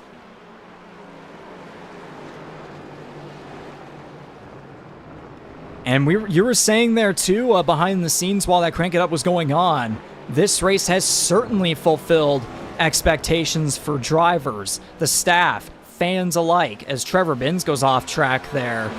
in behind has the to be 2 careful leaders. on the re-entry. As again, too, Sears has that decent lead, but Kalinian's going to have a ton of draft behind him now. Half a second separating those two as they exit Ascari. They are rushing after the Parabolica for the second to last time.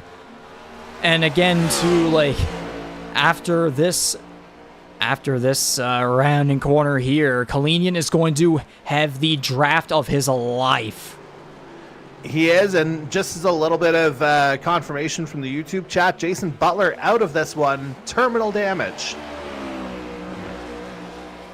An absolute bummer right there. Hopefully we don't see emotional damage for the guy in the race lead right now. White flag is out. Final lap in the Bangarang 120 at Monza. Will the number 32 of Charlie Sears hang on and secure himself a playoff spot? Yeah, it's weird. Like, Sears doing a good job here. Like, oh, that dive. Yeah, there was a dive. I was about to say he wasn't taking as much of an advantage of the draft, but look at this. Kalinian has made an absolute jump on the 32. 3/10 separating. Now 4/10. It was almost a whole tenth right there. Kalinian's gonna dive. Here he goes. Oh, Sears hangs on. Sideways goes the 0. That right there might have just secured it. Man, oh man, Kalinian had the line, but Sears just able to turn in. No contact between the two, it should be noted. Sears just found the way to just slam the door when he needed to. That might have just secured it right there. The luck for this guy, for 499 Racing from Charlottesville, Virginia, the reigning IndyCar Series champion, has had such bad luck throughout his first career season in the NASCAR Series. But he comes around Parabolica one last time, looking to finally get rid of all the heartbreaking moments he's dealt with through 11 rounds. Coming off of Parabolica, this win is going to punch his ticket to the 5th annual Earl Ross Cup playoffs. Charlie Sears wins at Monza. Man, oh man, talk about upsetting the apple cart. We kind of thought this would be a race where something could happen. And again, Sears, he started the night outside. He's fully in now. He is full send. Let's go, Chuck Nasty. It had been a long time coming for the number 32 of Charlie Sears. Yeah, just this is going to be. No, go ahead. Yeah, this is going to be a popular win. Yeah, now that he's got that one on his record, like, look out. I think he's about to chuck that monkey off his back. Grab the Bangarang Hard Seltzer and just have fun. I mean, if there's a guy who earned it, man, oh man, you're looking at him. And let's very quickly take a look at the replay here of the number 0, making that one last ditch effort to try and get past Sears.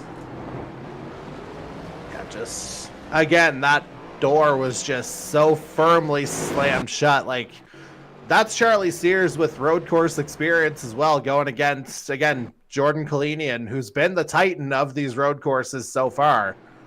And when he needed to, Charlie pulled it out of the bag. Yeah, like, there was always clearance there, so that was never a problem.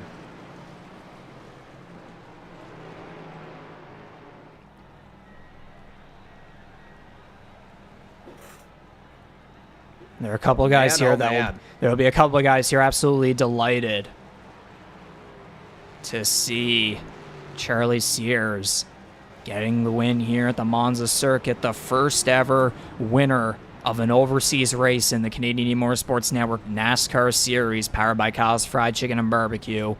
He's going to burn it out off the exit of Parabolica. And man, oh man, is this ever going to make things interesting for the playoff picture now with 3 rounds remaining until the playoffs. Yeah, I am working on the unofficial ramifications of that as we speak.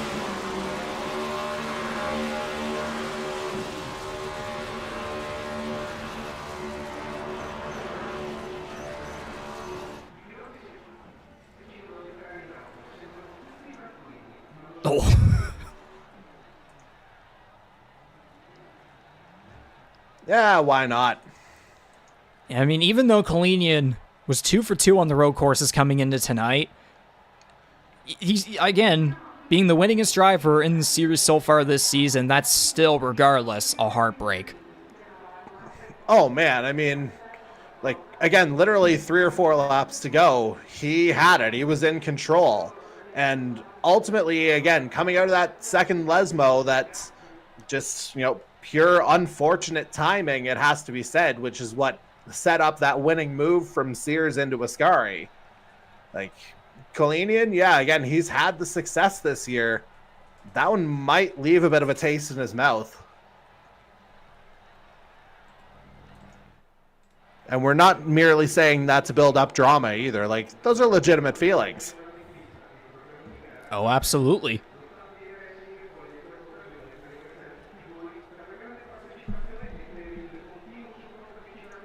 And just looking back at, again, how the season's been for Charlie Sears through 11 rounds before tonight. Started off rough with 14th and 18th place finishes, got a 5th at Phoenix, and then it was 12th, 19th, 10th, and 11th through 4 races. Got a 6th at Sonoma, and then there was qualified 8th at Charlotte, finished 12th. Got the pole at Iowa, finished 15th. We all remember what happened with 14 laps to go with the number 17 of Corbin McCauley. And then again with the 17 of Corbin McCauley after qualifying 6th at Nashville Superspeedway last week, lap 1. Finishing 21st and 22nd respectively, the 17 and the 32. But now here tonight, all that matters is Sears can lift the monkey off his shoulders and can ride into the playoffs knowing that he's locked in and still has a shot at the 5th annual Earl Ross Cup. 100%. And again, absolutely well earned for the 32. Again, that's just an absolutely titanic win for him. And again, the way we've talked about the learning curve, we thought it would come eventually. We thought this was a good opportunity. And ultimately, again, with some, dying lap heroics, so to speak, that was, fantastic. And again, well earned. And yeah, we're already getting a lot of positive compliments regarding how things went tonight. Oh yes, go international next season, abso-frickin-lutely.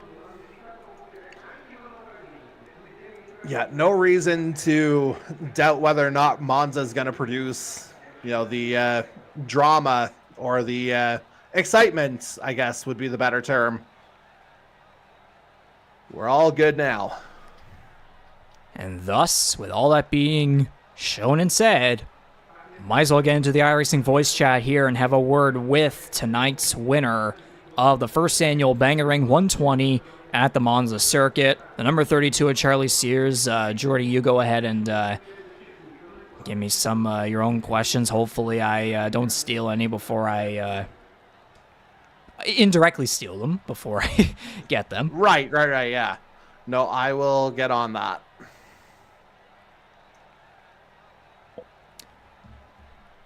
Copy.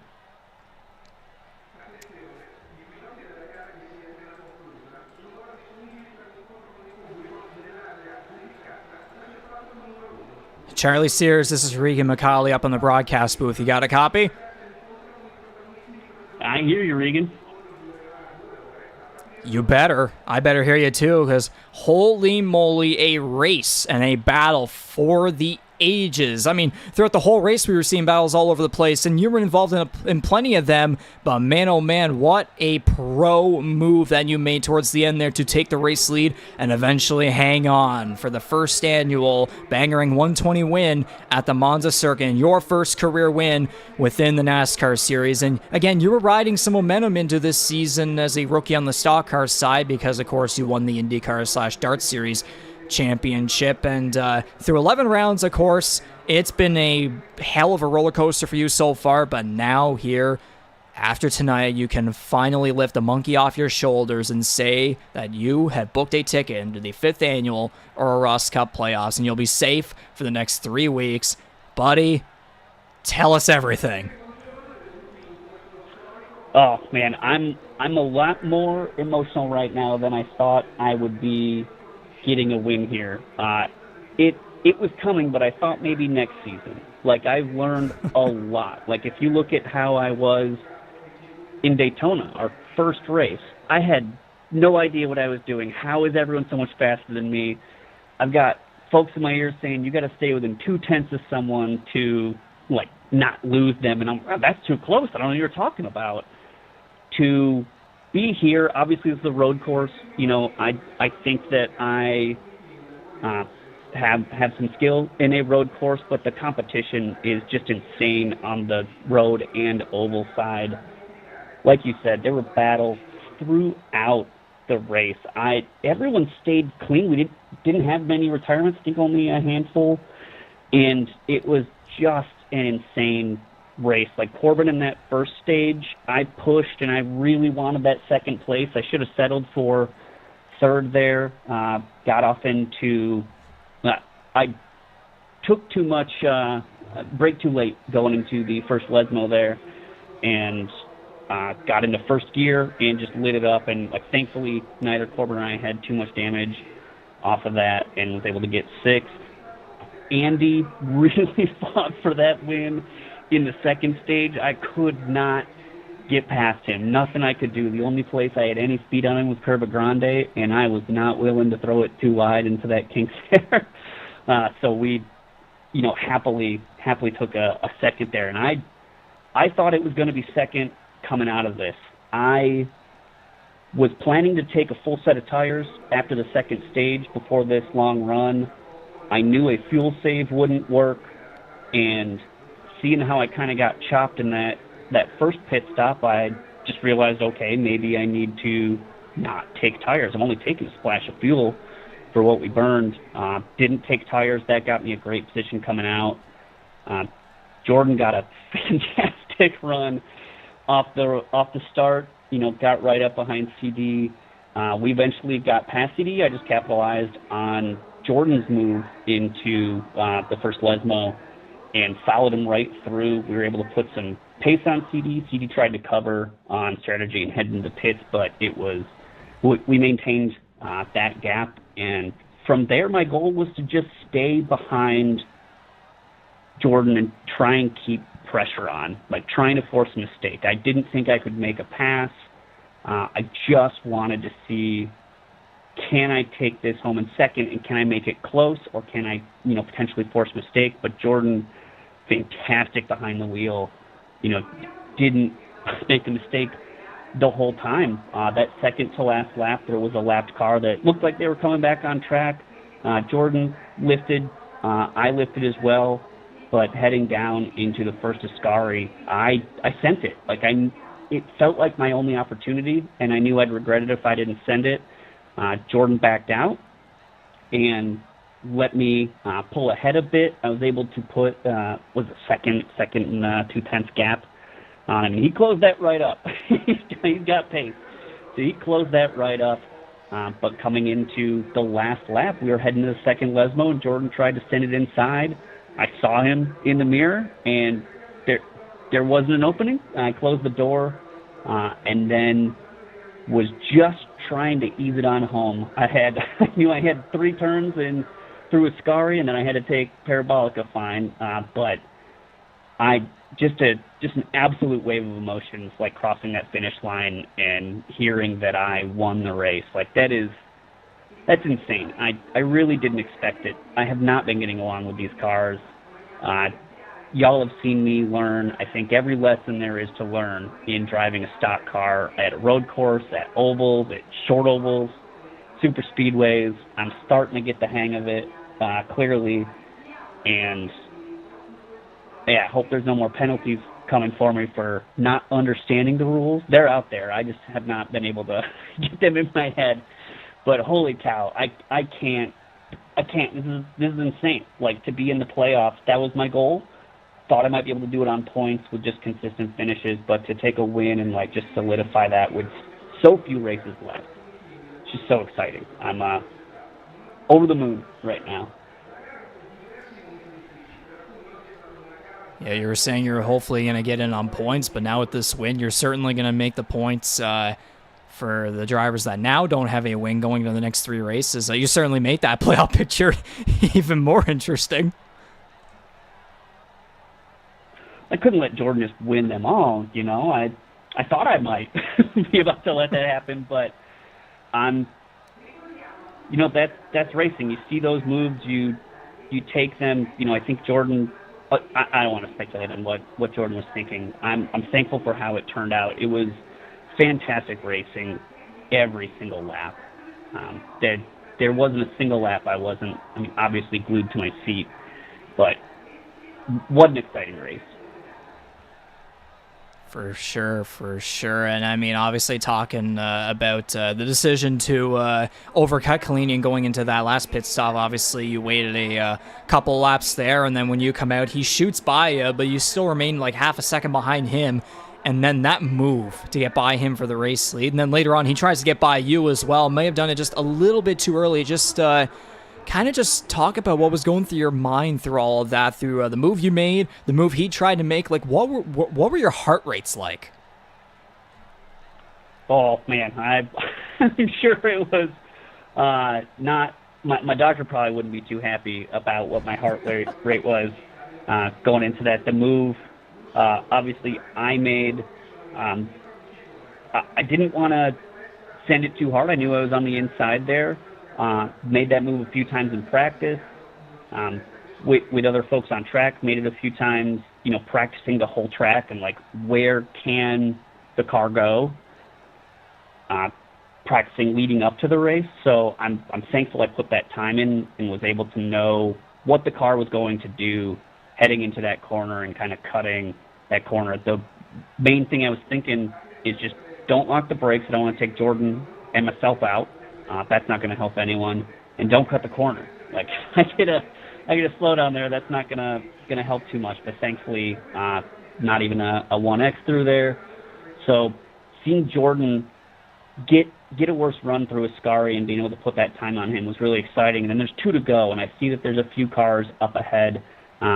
They pull aside and they see the battle coming up. So I'm really appreciative of everyone, driving eyes up and seeing what's going on and trying to stay out of the battle. I think everyone, I can't think of anyone in the series who would intentionally do anything like that, but it's always great to just have that taken away and you see someone kind of pull aside and you let the battle happen. So in that last lap, Jordan had a fantastic run on me. He was right beside me, or right behind me rather, through Curva Grande. I had a really slow run, and at that point, I was thinking about the move he pulled on CD earlier in the race to kind of take the inside in the first Lesmo. So I just took the center of the track. If he wanted to go inside, I wanted him to take the real inside, but he took the outside there.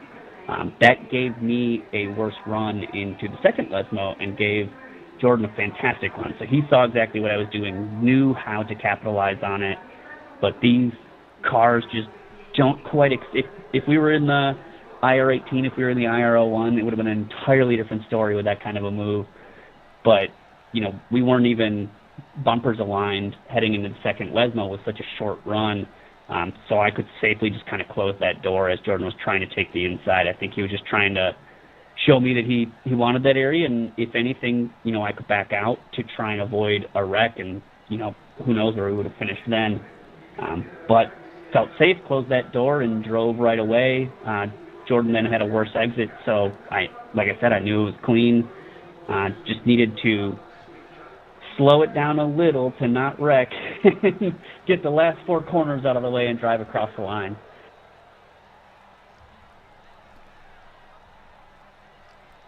Absolutely, and Jordy has a question for you here. He goes, quote, I know there are different reference points between open wheel and NASCAR in terms of braking points and lines, but where was your comfort level with Monza coming into tonight? Was this one you had circled on your calendar as an opportunity to make something happen? No, not at all. I thought I might be able to get a top 10 here when I saw it on the the schedule. And honestly, I thought it was the oval at first. I didn't realize it was the the road course here. And then when I saw that there weren't any chicanes, it was just, okay, like maybe a top 5 here, especially coming out of Sonoma. But Chicago is what I was really thinking, okay, I can probably pull something off in Chicago if I can stay out of the wall. I love a street course. Obviously in the Dart Series, you know, I was a lap ahead of everyone else. Like, there's something about street courses that just really, really sit well with me. This is the kind of course that doesn't necessarily sit well with me, but I've had 2 incredible finishes here. I got my only points in the Pro Series here, and now I've got my hopefully first win here in the CEMSN NASCAR Series. So I'm really thankful, but I didn't expect to be able to do this well, especially with Jordan's pace. He is so incredibly fast, just everywhere we go. So before this race, even knowing where I was, I'm like, all right, second is what I'm fighting for. Maybe I can get, you know, a top 5. There's a lot of other fast folks out there. CD, Corbin. Just, gosh, there's so many folks. I can't. Like Andy, sitting right in front of me that whole second stage. There's so many fast folks. So top 5 felt possible if I didn't make a mistake. Obviously, I did make a mistake, but I was able to recover well enough on pit strategy. And then, yeah, a win was nowhere in my mind until I made that pass with 2 laps to go. There was no consideration of it at all. I'm like, I just want to put pressure. This is second place. And I think a lot of that was sort of self-survival. Like, I don't want to push myself too hard and then throw away a second place going for something more. I need the points, so let's go get points. A win like I am, it's probably why it was so emotional driving over the line. I didn't expect it. It's an awesome place to be. I mean, those are the kind of moments that we love to have here within the Canadian E-Motorsports Network. Obviously, we want to have that intensity. We want to have that emotion. You certainly showed that off with absolute perfection here tonight. And one little note that I wanted to go off of, just judging by your results and statistics through the first 11 rounds heading into tonight, like you had qualified like so well for so many weeks. Like, if I count here, 4, 5, 6, 7, like 8 weeks in a row, you qualified inside the top 10. You got a pole on an oval, but the finishes just weren't there. I mean, remember that lap 1 incident back in Nashville Super Speedway, the heartbreaking moment with like 14 laps to go at Iowa Speedway. Like, it just seemed like in those like Game 7 moments, those moments under pressure, the long runs, it wasn't really going in your favor. But then this time around, that stuff that usually went against you, you took advantage of that here tonight. And man, oh man, it just showed off with absolute perfection. Yeah, thank you. It is tough looking back on like those incidents that have happened, right? I've had 2 poles on ovals. Like, I could not in a million years tell you that I'm going to buy the next gen stock car and then get on pole twice in the first 11 rounds. That's insane. So I'm very thankful for that. Like, it shows, you know, how I was able to learn the car and adapt to it. But yeah, being able to convert it here, like, honestly, that mistake I made that last lap of the first stage, I thought that was it. Like, okay, I've already thrown it away. It's only the first stage. It's already over. Come on, like, what am I doing here? And apparently it was setting up to take this thing home on lap 34.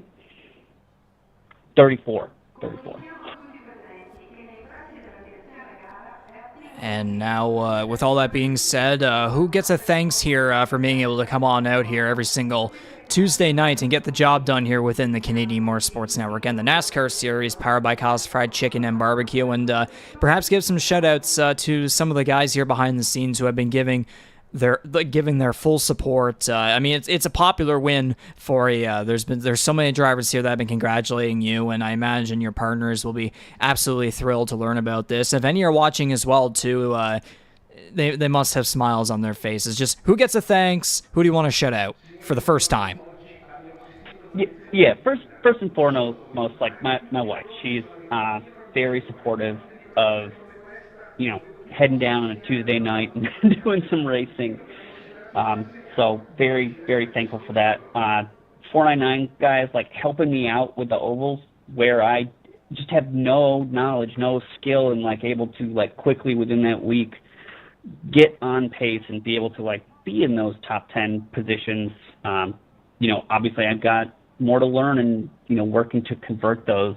But very thankful for all of their advice, and we're, getting ready for the Majors 24 hours at Le Mans this weekend. So the fact that, they're not giving me too much grief for driving a NASCAR around Monza right now is great. And then there's just everyone in the CEMSN series. Like, it is such a supportive series.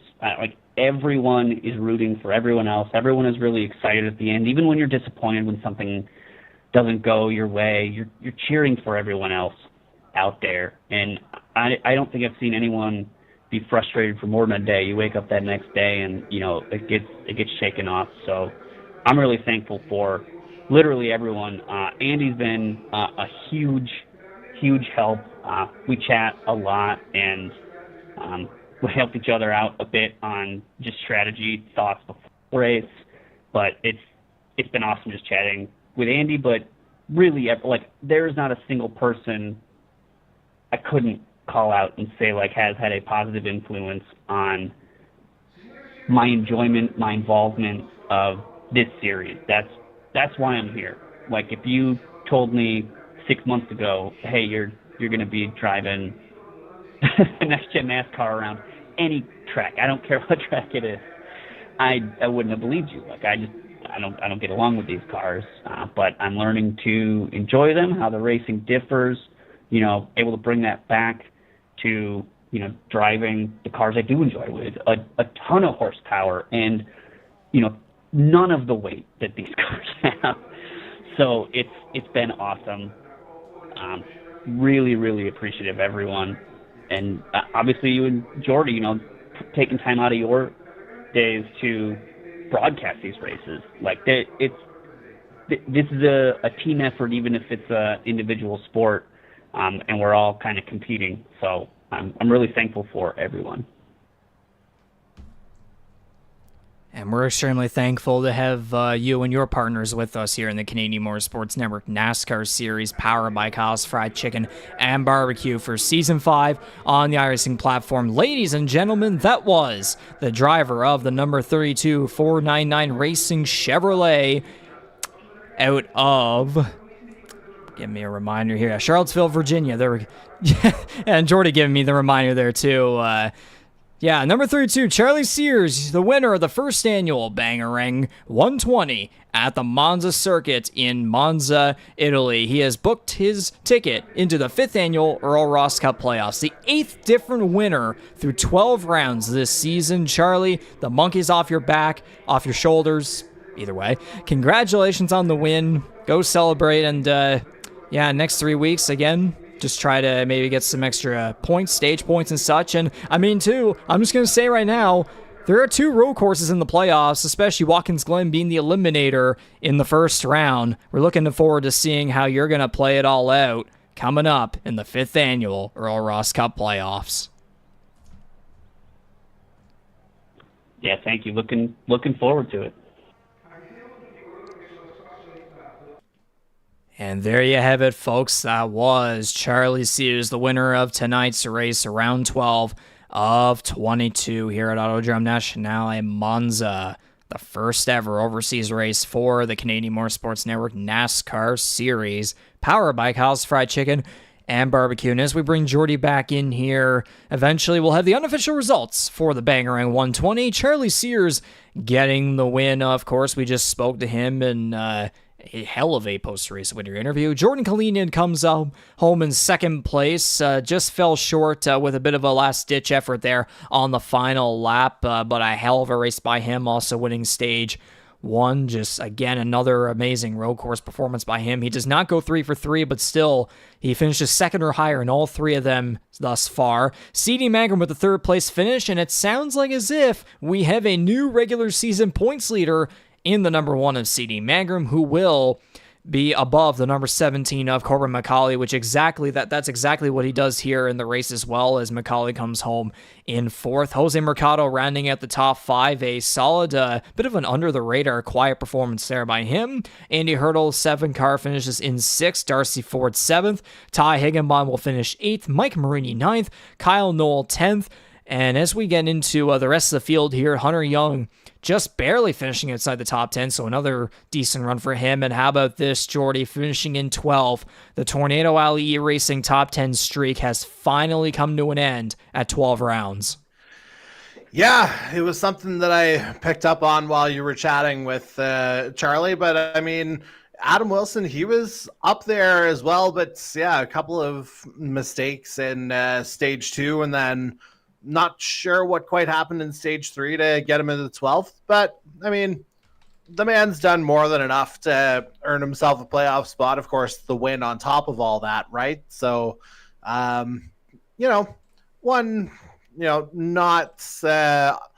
one weekend where they're not quite up to the same standard. I think you get that one out of the way now before you get to the playoffs. I think he's probably going to just kind of recharge and move forward from there. Indeed so, and Jason Heaney with the 13th place finish, Mason Tomlinson 14th, rounding at the lead lap cars, Trevor Binns 15th, Mark Ouellette 16th, both cars 1 lap down, Tom Janikowski 17th, Jared Ireland with some early heartbreak finishes 18th at 8 laps down, and then Jason Butler rounds out the top 19, 10 laps down, terminal issues eliminated him late in the race. And then to round it all out, Ryan O'Toole, 20 laps down in the 20th position, rounds out the 20-car field for the first annual Bangarang 120 at Monza. And we'll quickly go to our faces here one last time on the broadcast. All I got to say is we've seen it here behind the scenes, Jordy. These guys want to go international again next season. We certainly have to. I think this track certainly just put a permanent staple on the Season 6 schedule, because holy moly, for the first ever overseas race in the NASCAR series, this race certainly overexceeded everybody's expectations. Yeah, that wasn't exciting at all, was it? No, not at all. No, it was, that was, again, we talked about it off mic during the Crank It Up, like, that significantly exceeded any expectations we had going in, and like, yeah, we knew Monza was going to be fast, but we heard, maybe some thoughts about the track being a little tight in places, or thoughts about, just being able to maintain control of the car, first of all. And I mean, we saw plenty of that as well. But ultimately, what we saw was one of the better shows we've seen in a long time. And I think, the fact that they were able to kind of make it work out there, like, I think that's just going to set a tone, not just for the rest of the season, but absolutely. I don't think there's a question that Monza will be back on the schedule for Season 6 and beyond. Yeah, and just judging by the points that, first of all, is that spreadsheet fully up to date now? Yep. So in that case, with 4 playoff spots now remaining, just absent Justin Belmonte tonight. Ugh. Yeah, I was going to say, he's in that must-win territory now, I would say. And this is a guy who won 3 times last year. Like, right now, that bubble's 34 points between Kyle Knoll and Jason Heaney, but Kyle Knoll himself has already said he doesn't feel safe with that gap. Oh, no. No, 34 points above. Like, I mean, Mike Marini was kind of around that point. He was plus 30, but now he's moved up 12 points now in the 11th position because of all the shakeups there and such. Darcy Ford and Jose Mercado at plus 83 and plus 73. I think you could probably confirm their spots unless, again, complete catastrophe. Complete catastrophe happens. Personal life strikes. Literally, anything could happen. One thing I would appreciate, Ford especially, like the 3 weeks, 4 spots, like he's in kind of an ideal spot there right now. Well, yes, but that's the best way to put but it. as you say, like if for some reason he's unable to show up for one of the next 3 races, like yeah, that throws a wrench into things and prompts a little bit more urgency, shall we say? But yeah, I think it's a dogfight from here. Yeah, I would personally appreciate if we could get a mathematical lock situation within the next couple races, see if somebody can lock their way in on points maybe early on, see who should be safe, who should not be, depending on how many points they get. So maybe we'll be able to get into that within the next couple of weeks. But yes, 8 different winners. Say, if you look at the spreadsheet, I've got it. What, by the playoff probability? Yeah, same thing. Same idea. Anyways, moving on. 8 different winners through 12 rounds. Not since season 1 have we seen that kind of that number of victories kind of spread out amongst the field. That was 9 and 16 back in season 1, and yeah, I could see potentially 1 or 2 more over the next few weeks. And again, the fact that they're competing for 12 playoff spots, this is just going to get even better and better. And yeah, I mean, like round of 12, we're eliminating 2 dry. It's 2 races per the first 3 rounds, where round of 12, round of 10, round of 8, and then we got to eliminate 4 drivers within a 2 race round.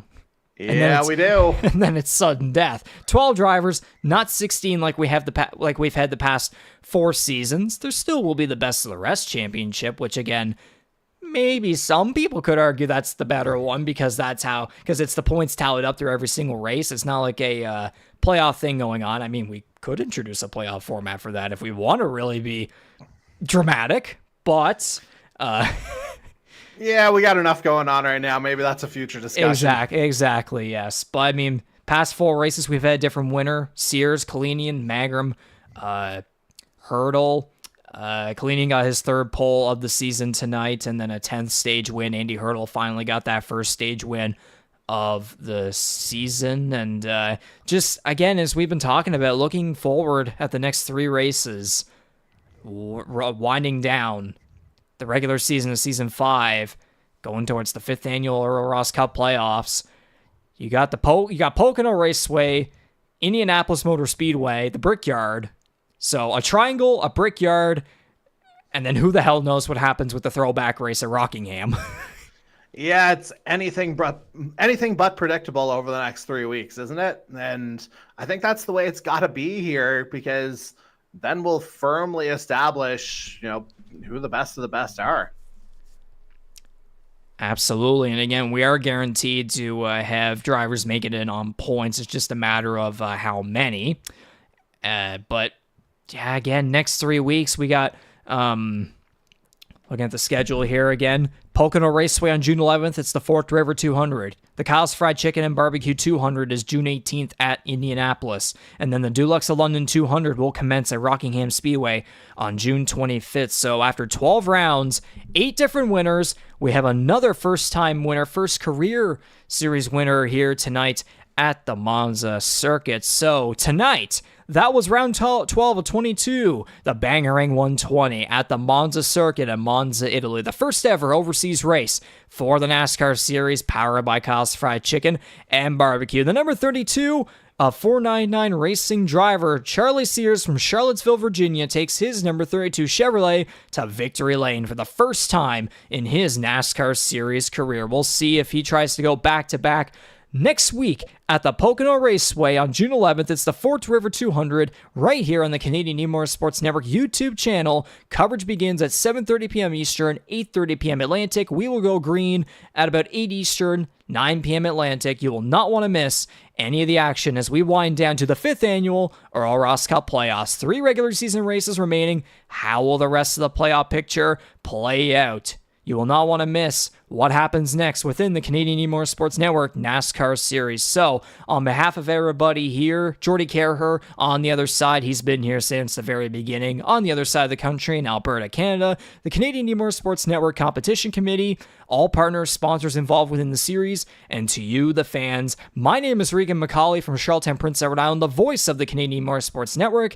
Thank you very much for watching and listening to tonight's live production of NASCAR Series action, Season 5 action on iRacing. We'll see you all hopefully next week for the Forked River 200 at Pocono Raceway. Take care, everybody. Have a good one.